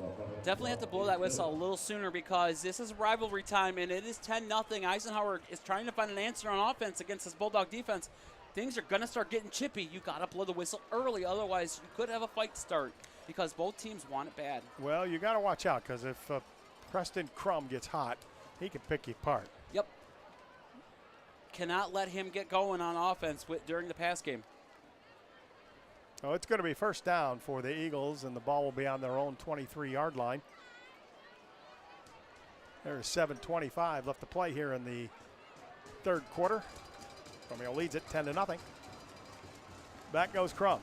He's looking long and deep. Got a man out there, but He's out of bounds. Out of bounds is Connor Temple. The ball was thrown out of bounds. Connor didn't have a chance at that one. He led his receiver a little bit out of bounds into the Romeo sidelines. It was a great pass. He was wide open. Just got to throw it a little deeper, a little farther down the field, I should say, and not to the left or to the right, whatever direction you're looking at. And just a note, if that ball would have been on target, that would have been a touchdown for Eisenhower. There was no help coming over from the safety spot for Romeo. So here we go. 2nd down and 10, ball on the 23. Crum fakes a handoff, now throws it, fires it out there to Hayden Bills. He's got it. And the big fella. First big play of the game for the Eagles comes in the 3rd quarter with 7:05 left to go. This is a huge play for them. Puts them in Bulldog territory where they haven't been very often. They're at the 50. Almost there. Almost there, yeah. But the big fella, 6'5", Hayden Bills, makes a catch and run. And it's 1st and 10 Eagles, ball on the 50-yard line. And that's what you talked about. Crum can start picking them apart, especially with Bills. Crum and Bills get together, it's going to be a whole new game. Crum again, being rushed, going to throw it deep. Who's out there? Romeo players were out there, but could not come up with it. Kelly looks like he was out there. Well, as Youngblood, I believe. 2nd down. Definitely tried to go for it all, but his receiver was behind the game, and he could not get there. Bulldog was there, could have taken it, but just couldn't get his hands on it in time. Well, here we go. 2nd down and 10. Ball on the 50 again for Eisenhower. Crum looks like he wants to air it out. He does. He got it out there to Connor Temple. He makes a man miss. And close to a 1st down. I think it was tackled short by 2 yards. It looked like number 6, Alex Kelly, got over there. He did. He's a couple yards short. It'll be 3rd and 2 for Eisenhower. 6:18 left to play. Not going to lie, Eisenhower got away with one just now. There was a push in the back. It's a legal block in the back. You can't do that. There was a push in the back. He got away with one. Positive play, 8 yards. 3rd and 2. Let's see what the Eagles dial up. Now they got a big stack package here. They're all stacked in there. And they're going to throw it out to the receiver, Hayden Bills. I had a feeling. He's got it. The big guy gets the 1st down and finally falls like a big tree to the 33 of Romeo. I had a feeling. I looked at that package, and Romeo was putting all their defenders into the middle. I had such a feeling that that was going to happen. I didn't say it in time, but it did happen, and now we have a player down on the field. We have a player down on the field. We're trying to see who that is. Who does that look like? Can we get a shot of that? It looked like he started flexing his knee a bit. Yeah, it may be a cramp. If we're lucky, it's a cramp. They are working on his, it looks like his ankle right now. Well, while we're waiting to see what happens, I just want to let you know out there that we have the Romeo Sports Recap show on the Mitt TV, where we feature Romeo Sports, and we talk in depth to players and coaches and give you a little bit more insight into Romeo Sports. And that includes everything, not just football, but we've got girls golf out there this year, softball earlier this spring. We've had tennis, and this week we're supposed to feature the cheerleaders. Hopefully Lori Reines will be out there, and he's up. It was number 23. 22. 22? Yes, 22. It is 22. I see 23's got a jersey on. That's a dad, boy. I thought he was a little big to be playing out there. So that was Ryan Relia, and he's not a guy that you want out, but they got to check him out. He got a leg thing going here. Probably want him to drink. It might have been a cramp. So here we go. 1st and 10, Eisenhower, ball on the Romeo 33-yard line. I'll give to the big fullback. That's number 32. Bobby's still Gravi, and he's got a 1st down. The big fella powers his way. Great job by the Eisenhower offense. have not got the running game going, so they decided to give it to the big fullback. He's got some speed, kicking it to the outside to the left. And he gets an easy first down for the Eagles. Eagles are marching. Bulldogs are trying to hold on and only hold them to a field goal. It's a linebacker running back there. It pretty much is. Still gravy, and he did show some speed for a linebacker. Oh, here we go. He's still in there. Crum calling the signals. Twins right and twins left. Look, possible pass play. Gonna fire out in the flat. Temple's got it, and he lunges forward. Got an extra yard by doing that. Tackled there by Foster. Got almost 6 yards on that play. It'll be 2nd down and 4. Great job lunging forward. Got an extra, I'd say extra yard and a half, 2 yards by that lunge. So instead of it being 2nd and 6, it's now 2nd and 4. And this is where Eisenhower's dangerous. They have 2 giant receivers. They can throw the ball up if they want to. Changing the play. Instead of it being twins right, it is now twins left. Or not, it's actually twins. It's actually double twins. Comes Hurley in motion. Going to pitch it to him. He tries to cut up the middle, and he's tackled right there. Nice job by the Romeo defensive end. That is number 53 for the Bulldogs. He snipped it out and got in the backfield, got him down, and he lost yardage on that. Maybe about a yard. Brendan Ravito there, the defensive back, number 26, came up and made that nice play. So it is 3rd down. Ravito, excuse me. 4. I was corrected here. 3rd and 4. Bulldogs defense looking to stop them. I mean, at 3rd and 4, you can run the ball or you can do a pass play. Just got to get it a stop right here. A Darian Foster pass, deflection, or interception would be nice right here. The Eagles are on the 17, we're going to call it. The scoreboard says 16. They're on the 17 as Preston Crum will go from the shotgun. Titans in, Kendall Titan in for a block. He's going to throw the end zone. And caught out there, touchdown Eisenhower. Yep, it looked like he just got 1 foot down inbounds before he fell out of bounds. Eisenhower perfectly placed in the back of the end zone. Touchdown for the Eagles. They're extra point away from making this a 3-point game. Courtesy instant replay, let's see what happens. Play action pass. That was Hurley there back there. Yep, 1 foot down inbounds. Perfect play, perfect spot, perfect touchdown for the Eagles.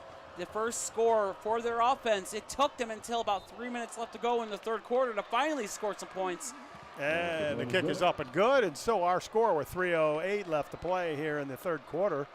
The Romeo Bulldogs 10, the Eisenhower Eagles 7. So Earth Environments, they're dedicated to making a world more beautiful place. Materials and workmanship are second to none. They strive to bring you highest quality and results in everything they do. They'll do whatever it takes to help create a breathtaking environment for you to enjoy for a lifetime. Available to meet you and review your projects for the year and next year. Set up a consultation to discuss and inspire for a project that matters to you. So it's time for the Bulldogs. They have to respond offensively.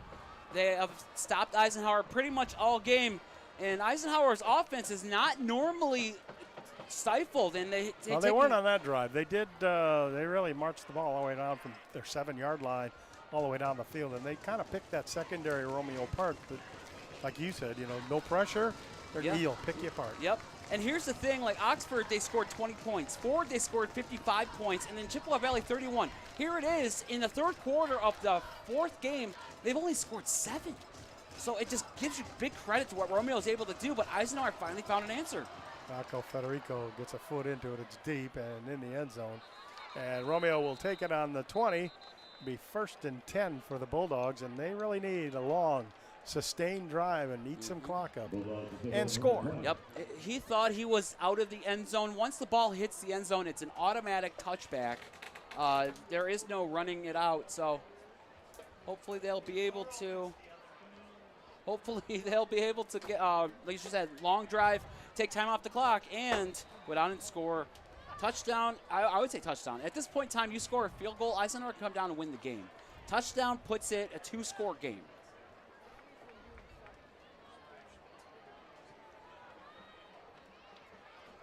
here we go. Caden Burrow with Victor Earl in the backfield. Takes a snap, gives it to Earl. Earl cut, had a little bit of a hole, but then he stopped there by the Eagles' number 21. That would be Devin Steele. Steele actually stopped them like a big block of steel, man. Victor hit him, and he didn't go anywhere. No, Victor still kept his feet chopping, and Victor does exactly what you're supposed to do as a running back or as someone who has the ball. Your feet have to remain moving, and once you lose your feet, you're dead in the water and you're going down. You keep your feet chopping, you could gain another couple of yards. I mean, he got 2 yards on that play. It's one of his shortest gains of the game. Well, it's second down and 8 for Romeo. Caden Burrows gives to Earl. He makes a cut to the right. He's to the 30, 35, and finally falls down. Looked like number 6, Bryce Hurley, had the initial hit, sort of his thing. His hit brought Victor down, but he's got a first down for Romeo up to their own 38-yard line. Great job by Victor Earl to keep the running going, moving his feet and putting out the stiff arm, knocking down the Eisenhower first tackler to the ground. It was the second tackler who finally brought him down, but not after a long gain. Again, Romeo all bunched up. They're daring Eisenhower to stop their run game. Yeah, Victor makes a stutter step. He heads up the middle. He got a yard and then is planted. Again, Devin Steele. Got Victor's number. It's to his credit, though, because there wasn't just one Eagle in there. There was a swarm of 4 Eagles that have to bring him down. It just goes to show you that Earl cannot be brought down by just one player. They've got to gang tackle him to even stop him from progressing forward. One guy is not going to do it. Big second down, and I'm going to call it 9. A long 9, but I'm going to call it 9. And we'll see. They got to get some bigger yardage on this particular play. Crum down the middle. Got his man out there. Brody Meyer makes a cut to the 35 and down over the 35 to about the 33-yard line goes the sophomore, Brody Meyer. Great job by Caden Burrows to keep the pressure away, get the pass down the field. The receiver wide open, grab the ball. He grabbed the ball before he thought about the run, turns around, gets extra yardage. Nice job by the Bulldogs to get down into Eagle territory with the chance to score a touchdown maybe before the end of the third. I wouldn't, though. I'd slow it down a little bit and kill more clock. Well, we're going to kill this third quarter after this play, I think. Yeah, I would say so. You're probably going to run the ball with Victor Earl or quarterback keeper. And a pass. I was wrong. Brody Meyer's got it. Makes a cut to the 15, to 10, 5, touchdown, Bulldogs. Wow, fake the Eagles completely out of their pads and cleats. Wide open, wide receiver. They were expecting the run. That's what happens when you have success on the run. Play action pass, wide open receiver, touchdown Bulldogs. And Perfectly. here's Caden Burrows with some great composure, faking the handoff. And Brody Meyer, watch this cut. Nice cut. Absolutely wide open in the center of the field because of the play action pass. Beautiful job by the Bulldog offense, who scored before the end of the quarter, potentially about to go back up by 10. Joey Seli out there for the extra point. Kick is up. And the kick is good. So with 30 seconds left to play here in the third quarter, the Bulldogs go ahead 17-7 as they answer the Eisenhower touchdown. So Romeo Printing is your cost answer to high quality printing since 1985. They believe in putting you, the customer, first, and they take care of all your digital printing for announcements, for invitations, for graduation, for wedding, for birthday parties, 40th birthday party, which I have coming up in January. I'll be 40 years old. Surprisingly, I will be. Just a kid. Just a kid, I know. Young at heart, though. They take care of all your party invitation needs and everything you want printed. Such an awesome place since 1985. Takes care of the customers first and always thinks of the customers before themselves to pass on discounts to you.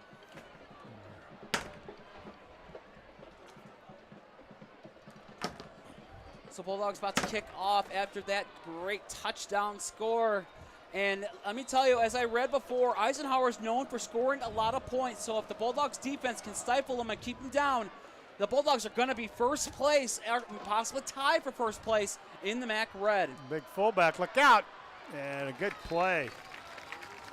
Good play by number 44 of the Romeo Bulldogs, and that is Jacob Turley, who came over there and stopped the number 32, Bobby Steele-Gravi. So now it is up to the Bulldogs to find a way to get the Eisenhower passing game out of balance, get them off kilter, so that way they can falter, throw an interception, throw incomplete passes, and get this ball back. It's up to the 25 where the Eagles will start. 1st and 10, and we've got about 24.2 seconds left to play in the third. You got Twins left. I'm going to say pass to the outside. They like to go to the wide open in the field. There it is. Hey, Bill's got it. There it is. And he gets around. Look out. He goes. Stepped out of bounds. He got around number 16, Joey DiBaldo. Joey thought he had him cut off, but it was a bad angle. And he's out of bounds with 15.6 seconds left to play. And that's exactly what I called. They had the one receiver go in motion away from there, so you think that the play's going to go to him, to the weak side. They threw it to the flat, out to the outside, the strong side of the line, and he goes for a good gain. 1st and 10, ball on the 38 of Eisenhower. What do we got? Officials timeout. Official timeout. The clock went down to 0. So it's almost like he got brought down inbounds, so the time ticked down. It is the end of the third. They're going to call it the end of the third. So with a score, Romeo 17, Eisenhower 7, we're going to enter the fourth quarter soon, as you see Romeo talking it over. Country Smokehouse is now one of our sponsors. They are a 30-plus-year-old family-owned and operated wild game gourmet meat and specialty food store located in Elmont, Michigan. I'm telling you right now, it's hard to read this because my mouth is watering for all this delicious food that they carry. They've been making sausage for over 5 generations, so you know they have it perfected, and it's the best sausage in town. And all the other wild game meats that they have in store, let me tell you, you will not be disappointed. You can go there and get all of your meat needs for all your parties and festivals and graduation parties. They have it all for you. They will take care of you, and you will not be disappointed. Yummy for your tummies. That's right. So we're going into the fourth quarter. The Eisenhower Eagles have the ball on their own 38. They trail it by 10. Crum to the outside. He's got his man, Temple. He makes a move around a man, and he fumbles a football. Looks like the Bulldogs have it. And let me see. Bulldogs have it. Romeo ball. With a mistake that happened in an arm tackle that the wide receiver was able to get out in the open, but the defense did not give up. He was carrying the ball sloppily, and the Bulldogs were able to pop it out and pounce on it. Bulldog ball. You're spitting all over me. That's right. Sylvester spitting. That's right. Good break for the Bulldogs. They'll have it at their own 49-yard line. 1st and 10, and they have a chance to extend their lead here against Eisenhower. Great job by the Bulldog defense, keeping Eisenhower in check and taking advantage and making Eisenhower make a bunch of mistakes. That's how you win a game, is you force the other team to make more mistakes than yourselves. Romeo better watch it. They better hustle it up because when they don't see the referee with the play clock going, they hustle to the line. They are hustling it up. Caden Burrow over center. Run play. DJ Phillips in motion. He's back to throw. Pass play. Being trapped. And a nice comeback catch by the Romeo Bulldogs. Number 89, the super junior. That is tight end Jackson Swords. I'm going to tell you right now, Jackson Swords made the perfect offensive adjustment. If Eisenhower would have turned around, that would have been picked off and potentially go the other way. Swords knew that ball was short. He spun around the defensive cornerback of Eisenhower and made that catch look awesome. 1st and 10, Bulldogs at the Eisenhower 38-yard line. Fake to Earl, now out to Brody Meyer. Makes a cut. He gets up to the Eisenhower 33-yard line. A nice gain and a couple of nice moves by Brody Meyer. Great job by the Bulldogs to use the entire offensive arsenal, not just running the ball. They want to run the ball to kill this clock, but you've got to use play-action pass, and play-action pass has helped them huge because the running game has been so successful tonight. Yeah, and as long as they catch the ball inbounds and go down inbounds, that clock's still going to run. Exactly, and Eisenhower won't start using timeouts until maybe about 2 minutes left to go in the game. There is no 2-minute warning in high school football, so. We got a long way to go before then. Yes. Second down and 5 for Romeo. But Bulldogs score here. Burrows quickly out to his tight end, big Jake Watson. A nice recognition of the blitz by Eisenhower. They saw the blitz coming, and they decided to do a quick pass play. Watson turned around exactly on time, caught the ball, went down, first down. Time is still ticking down. Bulldogs closer to scoring a touchdown. Well, it's at the Eisenhower 22, and the clock is running. We're approaching 10 minutes left to play in the fourth. Bulldogs looking to maybe get another one in the end zone. Burrows has it. He'll fake to Earl. He'll throw it in the corner. DJ Phillips was there, but he was covered tightly there by number 27, Josh White. Good defensive play by Josh, and that'll make it second down. It was a great play by Josh for Eisenhower. Tight coverage, so it was a small little window that Burrows had to put it in, and unfortunately the wide receiver could not come up with it. Great defensive play by Eisenhower, and it stops the clock too. So that helps out Eisenhower a little bit with Bulldogs facing 2nd and 10. And the ball still on the 22 of Eisenhower. Bulldogs would like to get a big chunk play here. At least half of it, making a third and manageable. Eisenhower showing blitz. They do blitz, but Earl beats it. Cuts it upfield to the 15, and where are they going to mark him? At the 14, he'll be just a yard short, but there we go. He picked up good yardage on second down. Great job to read by Burrows, knowing that blitz is coming, so gave it to Earl quickly. Earl used his feet. He bounced it to the middle, to the outside, back to the middle. Got great yardage, 9 yards on that play. So it's a manageable 3rd and 1 with the clock still running down. Down to 9:25. Ball is on the 14 of Eisenhower. They kind of call it 3rd and 2, but it's a short 2. Brody Meyer comes in motion. He's going to set up down on the bottom of your screen. Burrows looked like he was going to run it. Gives it to Earl. Earl's not going to make it. He is going to be probably right back to the line of scrimmage. Great job by Eisenhower defense, using everyone they had available to hit Earl and make sure he could not churn forward. He didn't lose yardage, but he didn't gain any as well. 4th down, do you go for it? Do you kick a field goal? Well, you're up by 10 right now with looks about like, 8.5 close. Looks like Salai's out there, and he's going to attempt a field goal here. This will be about a 31-yarder. This is not a bad idea. You add another field goal, that makes it a 2-score game still. And with 8 minutes left to go, Eisenhower's got to score 2 touchdowns quick, and their offense is not being able to click. Oh, we'll see here from the 31. It's a 41-yard field goal. The field goal is up, and it's good. Wow. I'll tell you what, somebody's living right, because he got that one right over the crossbar. Yeah, that looked very low and short, almost like it was blocked, but. I wonder if they got a bad snap. Take a look at that. No, snap is good. I think it was blocked. That's a wobbly kick. It got blocked by Eisenhower, but it was just. Had enough on it. Enough strength on the kick to just go barely over the crossbar. Eisenhower's wondering, what do they got to do to stop the Bulldogs tonight? Well, it's 20-7. They trail by 13, the Eagles do, and they're going to get the ball now. We'll see. They've been heating up that passing game that they've been so good at this year with their receivers being really good pass catchers and big and fast. And Romeo has been pretty good at holding them back and causing a turnover for one. But I tell you right now, that Eisenhower coach is telling his players, hold on to that ball. He's like, next time you drop that ball, you're out of this game. That's mean. I mean, that's the cause of why Romeo is in the lead, because of bad Eisenhower turnovers. Eisenhower has 3 turnovers to, I don't think Romeo has a single turnover this game. So his kick is a little line drive. He didn't hit that one good either. He'll be taken there by Stelgravi.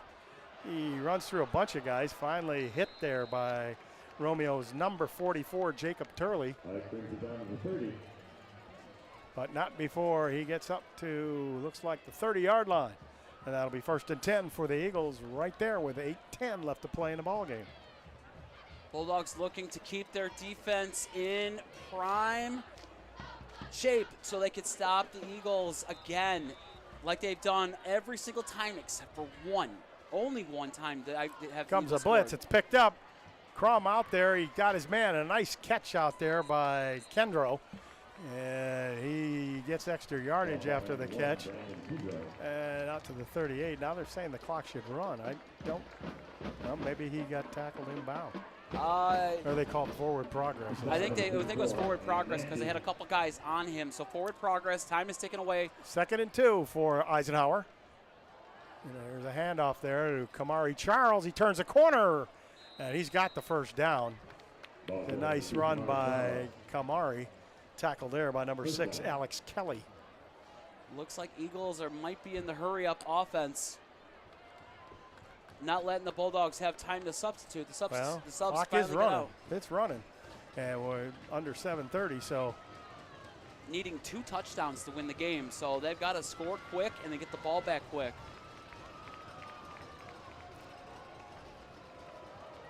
Come again. Here come the Bulldogs rushing hard. Going to throw down deep. Got his man out there, caught out there. That looks like Bryce Hurley with it for Eisenhower. Number 6.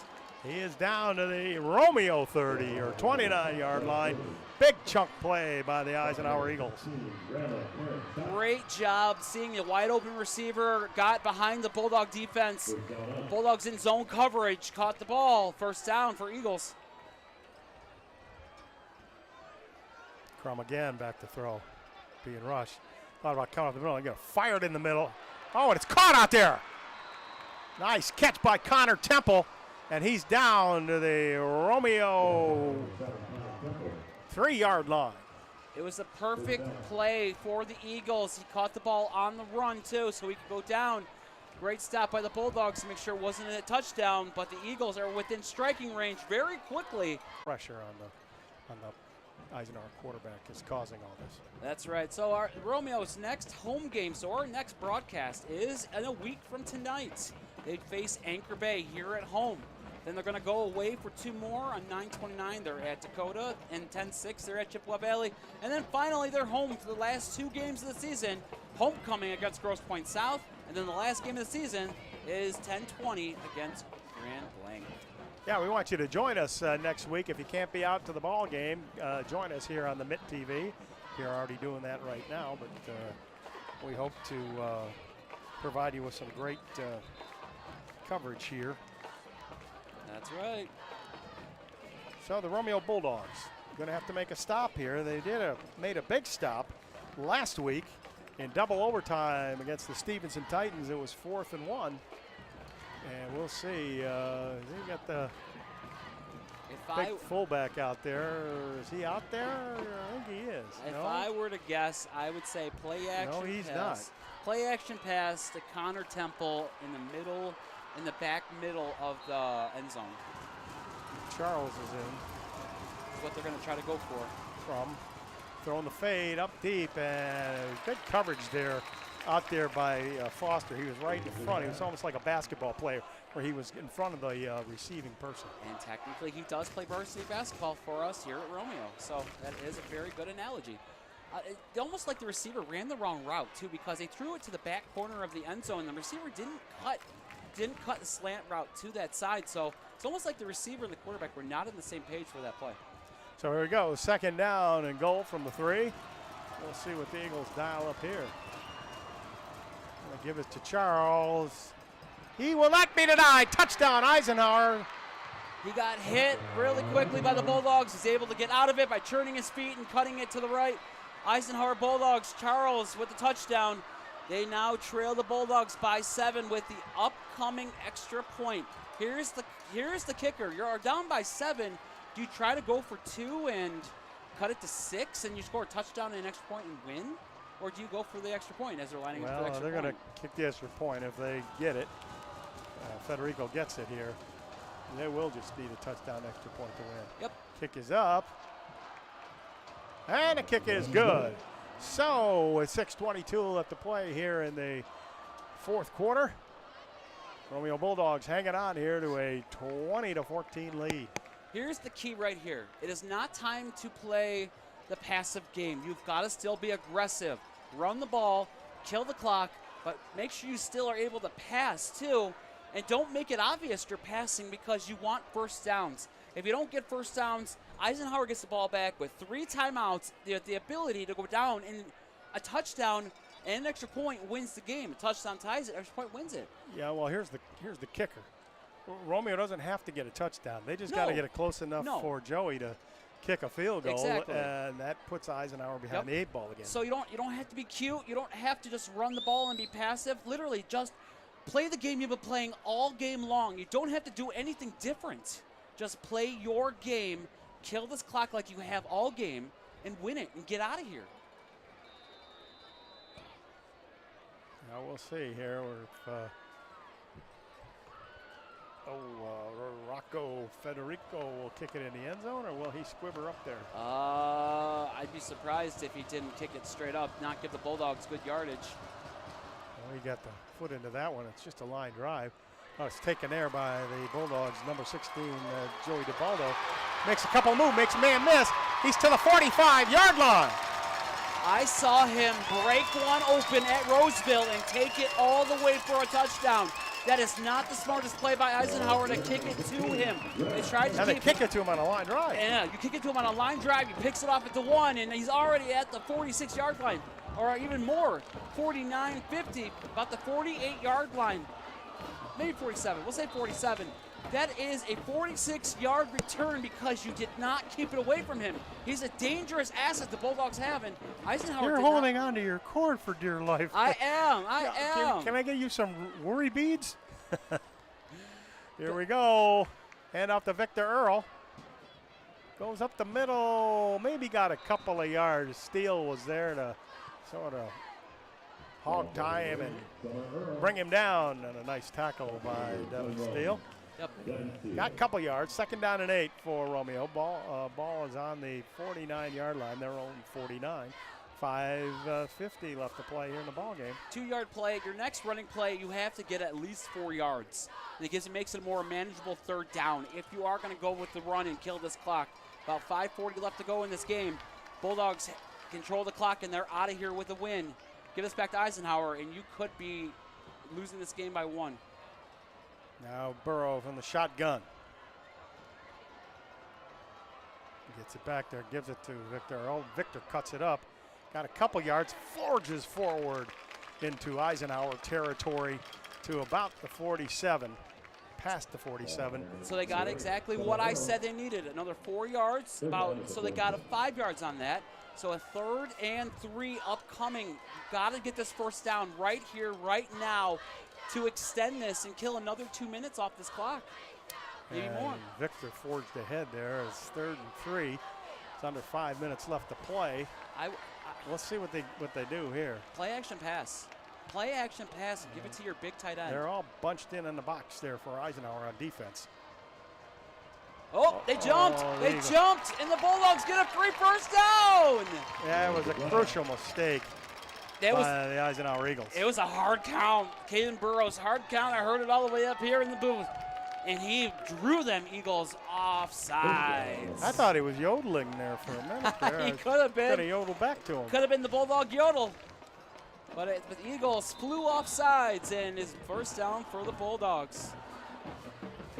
Sorry, no laugh track on this broadcast tonight.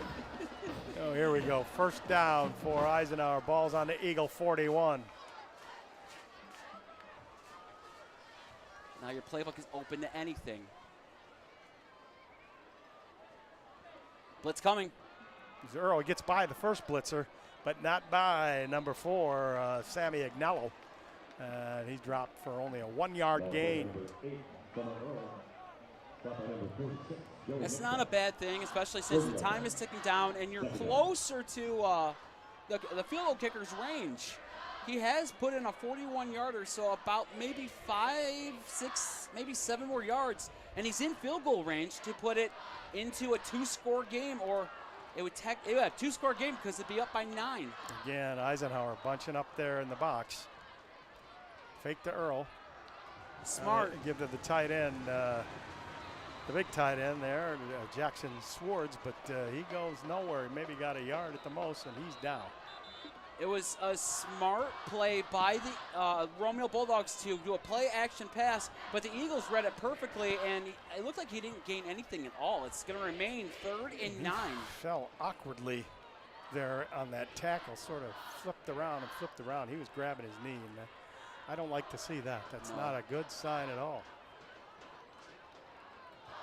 And Coach Kurt Reines. He is rolling around in some kind of pain, so he's definitely in pain. They took his helmet off so he could breathe a little bit. And while they're looking at Swartz, just want to remind you again, watch the Romeo Sports Recap on the Mitt TV. You can watch it on YouTube, or you can go to our site, or you can watch it on Spotify. It's a great in-depth look at Romeo Sports, and my co-host, Madison Janabet, the former Romeo Peach Queen, does a great job interviewing some of the players, and it'll be great because we're going to have the cheerleaders on, your favorite people, Andrew, and that's coming up. That'd be probably the next show. I mean, a lot of people, I would say, tease cheerleaders and act like that cheerleading is not a sport. Let me tell you, you go to competitions, and the cheerleading is it's very athletic sport. You have to be super athletic to be able to do what these young ladies can do at competitions. So for any of you men out there that say cheerleading is not a sport, let me tell you, it is a real sport. Well, they're not just paper shakers, that's for sure. Oh, here we go. 3rd and 8. It's Bulldogs. I think they should start the clock. Yeah, because they are. Yeah, because it was not a stoppage of clock when the injury happened. So they need to get closer for a field goal. Is this 4-down territory, you think? Depends how close they get on 3rd down. Looking deep. Burrow's pass is tipped. Oh, unbelievable. It looked like Brody Meyer was going to come up with it, but he tipped it. It'll be 4th down, and yes, the Bulldogs will kick. Punt it back to the Eagles. So the Eagles did the job they needed to do. They stopped the Bulldogs, got them to 4th down, didn't let them score any more points. So they're going to get the ball back. 3 timeouts with 3:15 left to go. Bulldogs have got to be on their A game in the backfield. Nickel defense, dime defense, anything to stop Preston Crum. One big thing is they stopped pressuring him. When they pressured him in the first half, he was under pressure, couldn't do anything. Reachy little soft kick. Hurley's going to let it. Oh, what a beautiful coffin corner kick that was. That looked like it went out at the 1-yard line. Perfect coffin corner punt by the punter. He's had beauties all game long, and he just added another one to his repertoire. And it is going to be 1st and 10 from their own 2-yard line for the Eagles when they break on out of it. They have a total of 3 timeouts left with 3:06 left to play. They can use them all. They have plenty of time to come back. Romeo has got to make some moves and stop the Eagles. I mean, I would send pressure back front. I would send Xavier Bruja to the back like it did before. Like send a little pressure. I don't see if Rely is out on the field as well. There goes Crump from his end zone. Fires out, dropped. That was intended for number 1, Brandon Kendrow. He just dropped it. Like, as he's out there too, like, you got to get some pressure on Crum. You got to make him uncomfortable, flush him out of the pocket, because then he makes mistakes. And the Bulldogs were able to capitalize on 2 interceptions because he was flushed out and made a bunch of mistakes. You got to find some way to get pressure on him while not hindering yourself on defense against the wide receivers. 2nd down. Crum looking. He's going long and deep. He's got a man out there. Bulldog out there too. And a good play. Looks like was Owen Youngblood, I believe. Or was that Alex Kelly? Is that 8? He won't turn around. Oh, the camera went away from him. It looked like it was number 8, I think. whoever number 8 is. Well, 8's Victor Earl. That was 6 Kelly then, out. probably 6 then. Kelly was out there, made the play. Here comes Youngblood in the game now. Perfect job by Kelly to be step for step with the Eagle wide receiver right in front of him. Tip that ball away. Great job defensively. It's a big 3rd down and 10. 3rd and 10, and Eisenhower needs a first down. Youngblood going to the other side now. Crum back to throw. Not a lot of pressure. Now he's thinking about running for it. He throws it to the sideline. Nice play to Bryce Hurley. He sucked in the defense and found Hurley open on the flat, and Hurley's got a first down for the Eagles. Crum did a nice job being flushed to outside of the pocket, finding his receiver. His receiver gave him an open target. First down for the Eagles. Clock is stopped because he went out of bounds. Romeo changing out some players here. Gotta hurry up. Gotta hurry up. You're gonna get too many men on the field. They didn't call it, but it doesn't matter. It's a handoff here. And around the right side for Eisenhower goes Charles. Bulldogs definitely got away with one right there. That was too many men on the field. He was still potentially on the field before that ball was snapped, but first down for Eisenhower at their own 24. Still have quite a bit to go. But the Eisenhower Eagles are getting out of bounds and they're stopping this clock. The clock is their enemy, and they are taking advantage of the clock being stopped.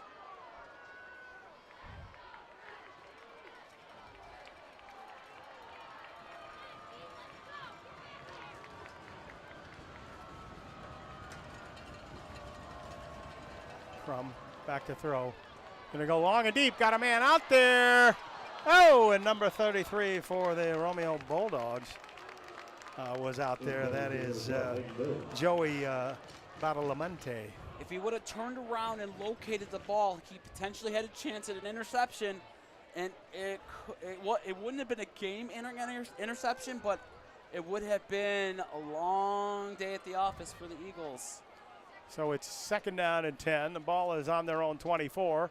Eisenhower with 2:31 left. They trail it by 6.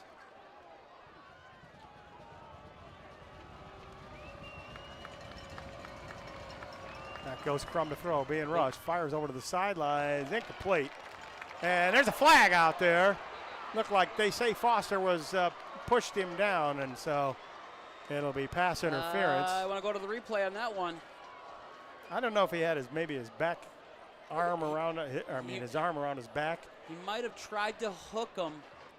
It looked like he may have hooked him and he knocked him down before the ball even got there, but nevertheless, it is a 15-yard penalty, an automatic first down for the Eagles.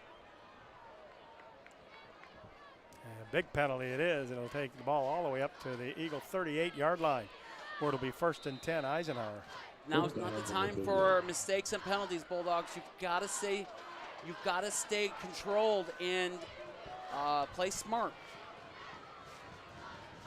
Back goes Crum to throw again. Being rushed. Fires out deep on the sidelines. A little too much for his intended wide receiver, number 7, Connor Temple. It'll be 2nd down. Doesn't take a lot off the clock when you incomplete pass it. So. Yep. So they're rushing 4. They're not getting much pressure on Crum, and they're letting him get back there and throw all day and have all the time in the world. They've got to find a way to get to him, flush him out of the pocket, and cause him to kill more time. Even if he's going to throw it away incomplete, force him to kill more time on the clock. Charles is his only back with him in the backfield. Crum going to look. He's got a man over the middle. Hayden Bills goes for him, and it's picked off. It's picked off by Kelly. He stops, stays in bounds at the Eisenhower 48-yard line.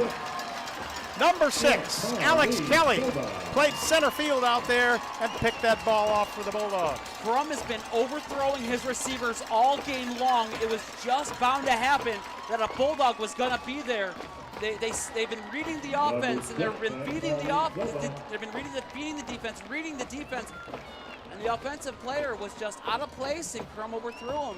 Big mistake by the Eagles. Bulldogs now have an opportunity to put this game away.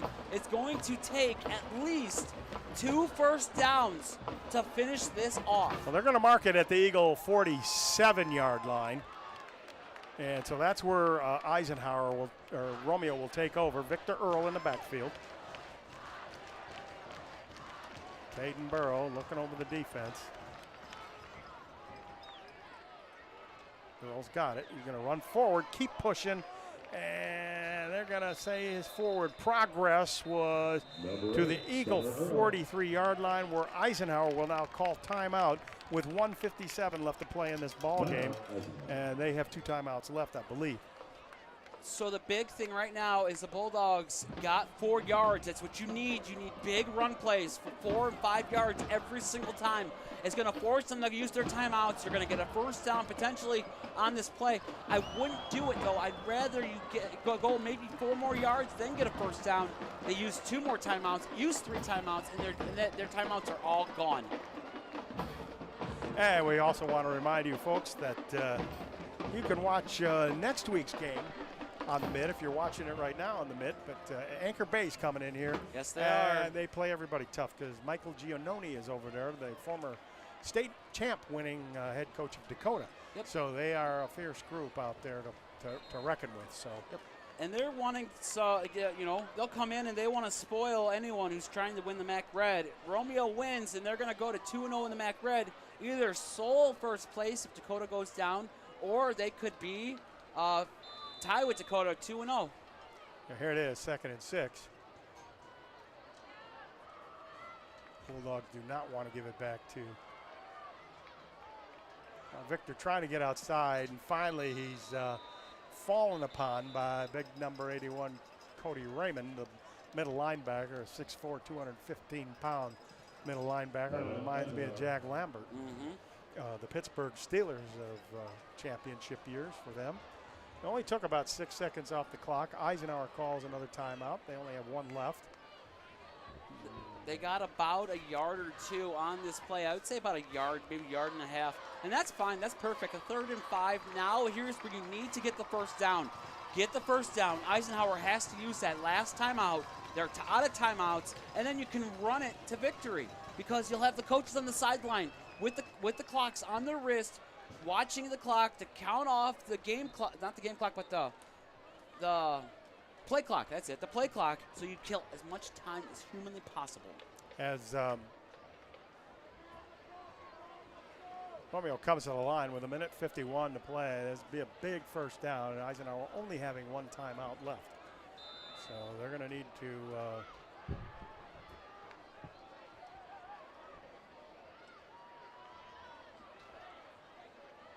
Earl going to give it. No, he fakes it to Earl. Now he's cutting up there. He's going for the first down stick. He's got it. And did he go out of bounds? I hope not. If he stays in bounds. I don't think he did. They have to stop the clock for the first down, but we'll see. Once they place it, yes, they are going to run it. He didn't go out of bounds, so now the clock is going to run, and we're down 1:35. So Eagles have not taken their last timeout yet. I want to tell you about that play. That play was a play that Coach Paul Murphy told me he wished they would have ran it more last week, where they faked to Victor, and Caden Burrow keeps it. They goes have around to. The end. They have to, because that's perfect play action keeper, and it totally fakes out the defense because Earl is such a powerful runner and really good at his job that Burrows can take advantage of it. Well, everybody. Here we go again. Caden Burrow again. He's not so lucky this time. No, but he got maybe a yard, and now he got a penalty. So what's that about? Personal foul against someone. Someone got mad and upset, or maybe a little taunt by the Bulldogs. Hopefully not.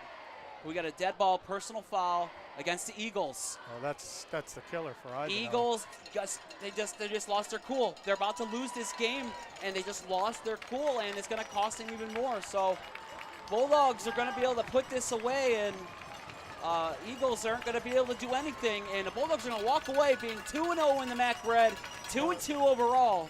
They don't have to even hand the ball off anymore. The clock is running with under 56. Even with 1 timeout, they still can just kneel it down, and that's game over. Bulldogs are going to walk away. That's what the referee's telling the Romeo sideline, hey, just get him out here and have him take a knee, and this thing will be over with. Bulldogs knock off their rival here on Watchdog Night. The final score is going to be 20-14. Well, they'll revenge last year's loss to the Eisenhower Eagles That's right. at Barney Swinehart Field, and it's got to be a great feeling for Coach Reines and his staff. So as the time is ticking down, as you're taking a knee, I'm going to roll through real quick and thank our 8 sponsors for sponsoring us this season. Romeo Family Restaurant, home of the best soup in town, been around for 32 years. Thank you for sponsoring us. Dairy Queen, hot eats, cool treats. Dairy Queen Pumpkin Pie Blizzard. Get it now because it's pumpkin spice season because summer is over. We got American Lawn Sprinkler. Winterize your sprinklers now. Get the job done early. That way you don't have to worry about it next month in October. But they're taking October appointments because September's all booked up. Get your appointment now. American Lawn and Sprinkler, newlawn.com. Tar Financial, they're responsible for the big blow-up bulldog the players run through. They're responsible for a light-up sign in front of the town, in front of one of the Romeo buildings. They do a great job planning for your future. Tar Financial. That's T-A-R-R. T-A-R-R. His son is actually a long snapper for the University of Michigan. Main Street Kitchen and Bar, your home for sports television with craft brews and delicious food. Go to them during NFL season and college season, the greatest place for all your sports eats and drinks. Earth Environments, bringing the built environment forward through passion and dedication, inspired by nature, preserving our communities.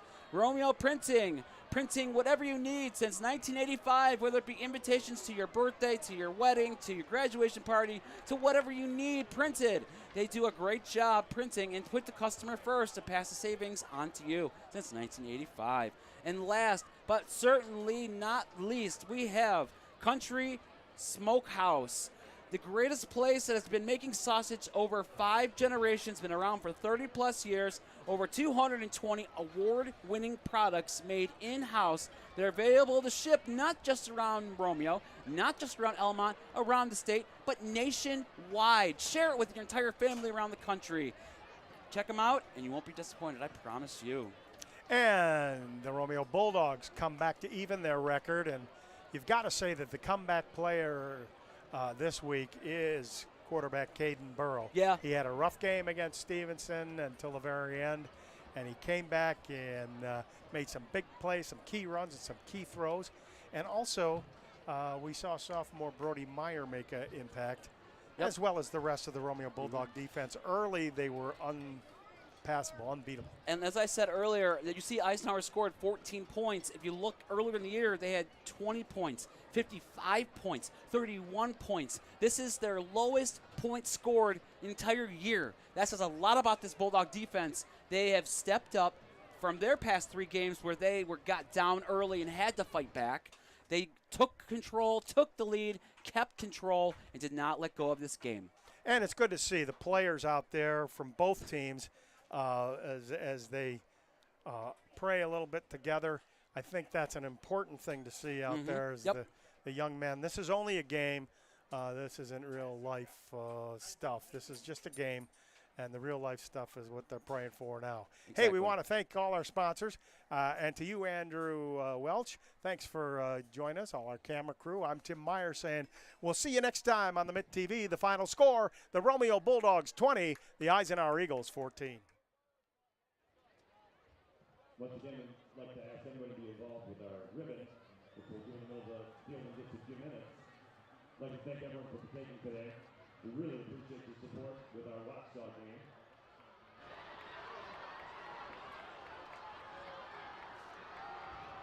To date, we raised over $650,000, closing in on $700,000. Lots of people contributed to that. Everyone who bought a shirt, the marching band, the cheer team, the dance team, the football players. 9th grade academy just this week alone collected $1,178 that they donated towards the cause.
We're going to take a few minutes as the band starts filling in on the field. Football players are going to be presenting their jerseys to the people for whom they're playing today.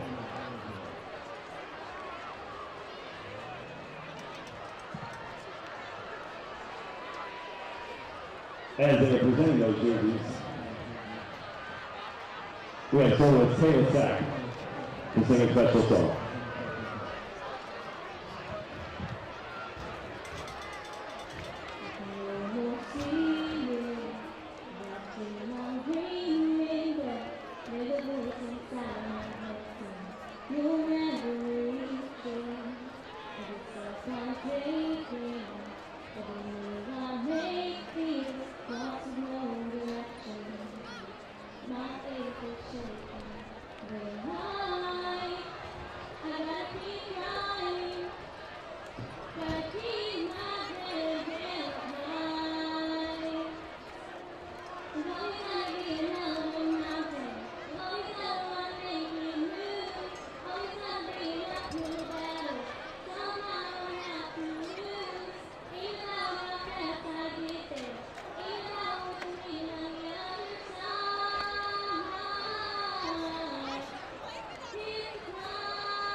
That was Taylor Sack.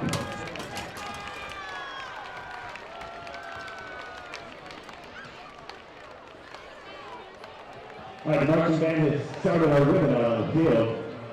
We'd love if everyone could join in the inside of that ribbon. We'd love if Ike would join us as well for this special cause today.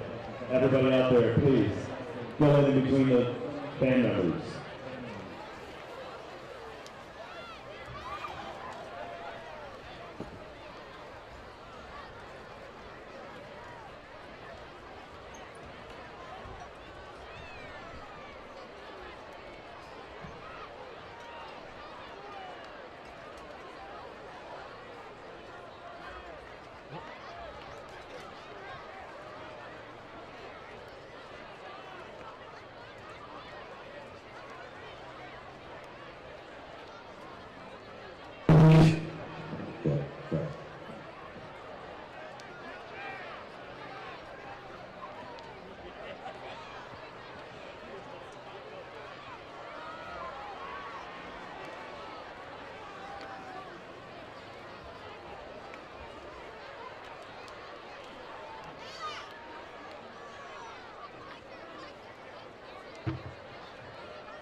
There's still a lot of space out in the ribbon there. We'd love to get everyone inside the ribbon. The band is formed in the middle of the field. Please fill in so we get a nice picture.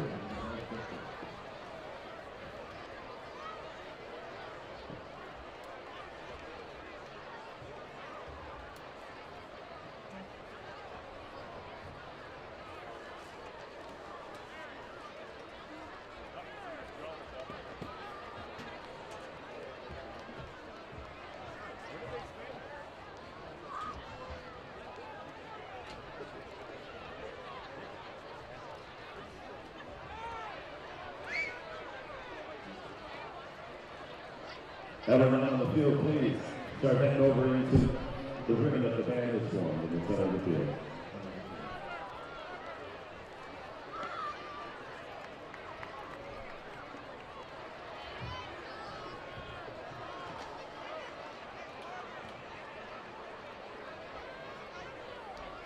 Cheer team, dance team, band members, all united tonight on the field. Cheer team, dance team, help us out.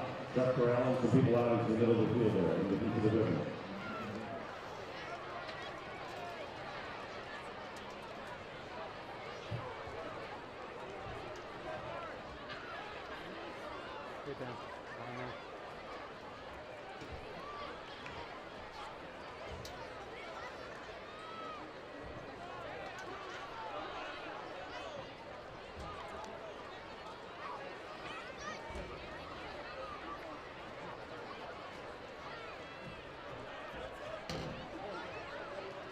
All right, keep it coming.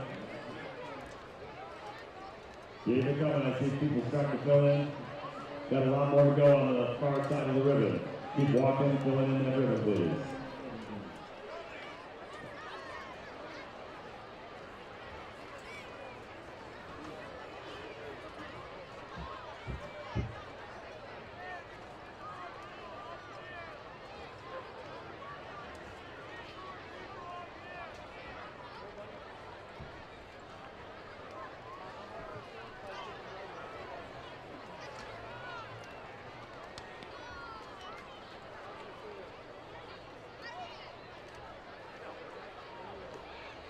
Looking good, looking good. If you want to be in the picture, please start heading into the ribbon now. Please start heading into the ribbon. Keep filling in. You got a lot of people that are on the jewel side. We need some more people on the far side. So keep filling in. If you're on that close end of the field, push your way through onto the other side.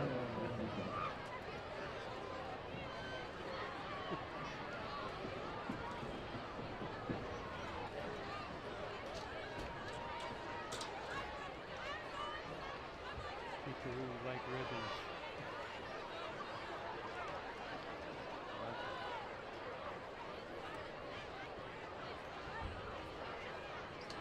All right, keep heading in. As soon as we get up and over there, we'll take the picture. If you want to be in the picture, then get over there now, please.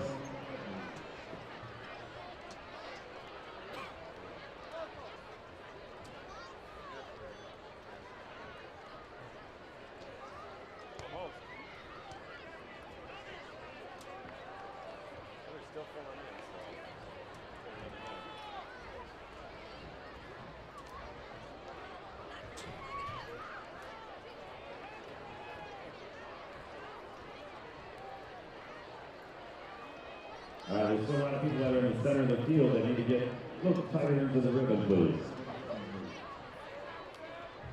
If you want to be in the ribbon, in the picture, crowd in just a little bit more. There's a little bit more room on the far side. If you want to walk around or push on through.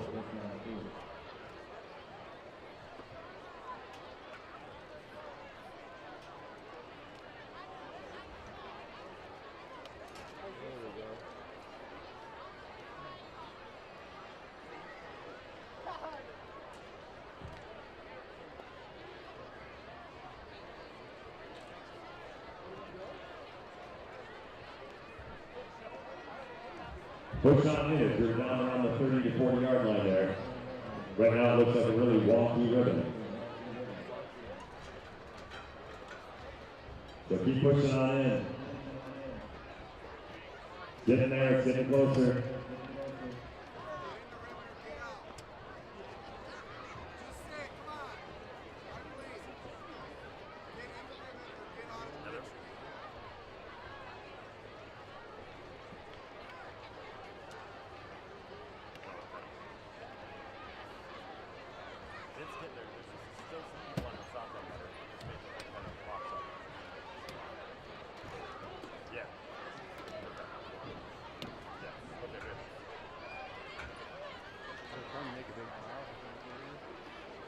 Hey, bandit, put your hands up so everyone can see the outside of the ribbon, so they can make sure they're inside of that.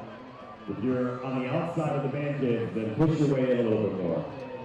This south or north, what is that, northwest side is still a little lopsided.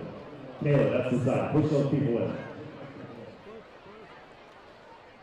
We got a little more room on the other end of the ribbon if you want to go over there. Or suck it in. Oh, it's getting there, Taylor. Nice work, nice work.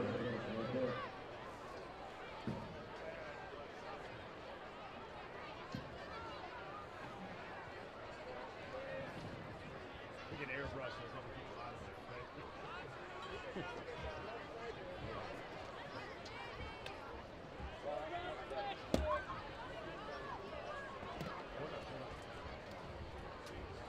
Getting close, Mike. What do you think? 15, right?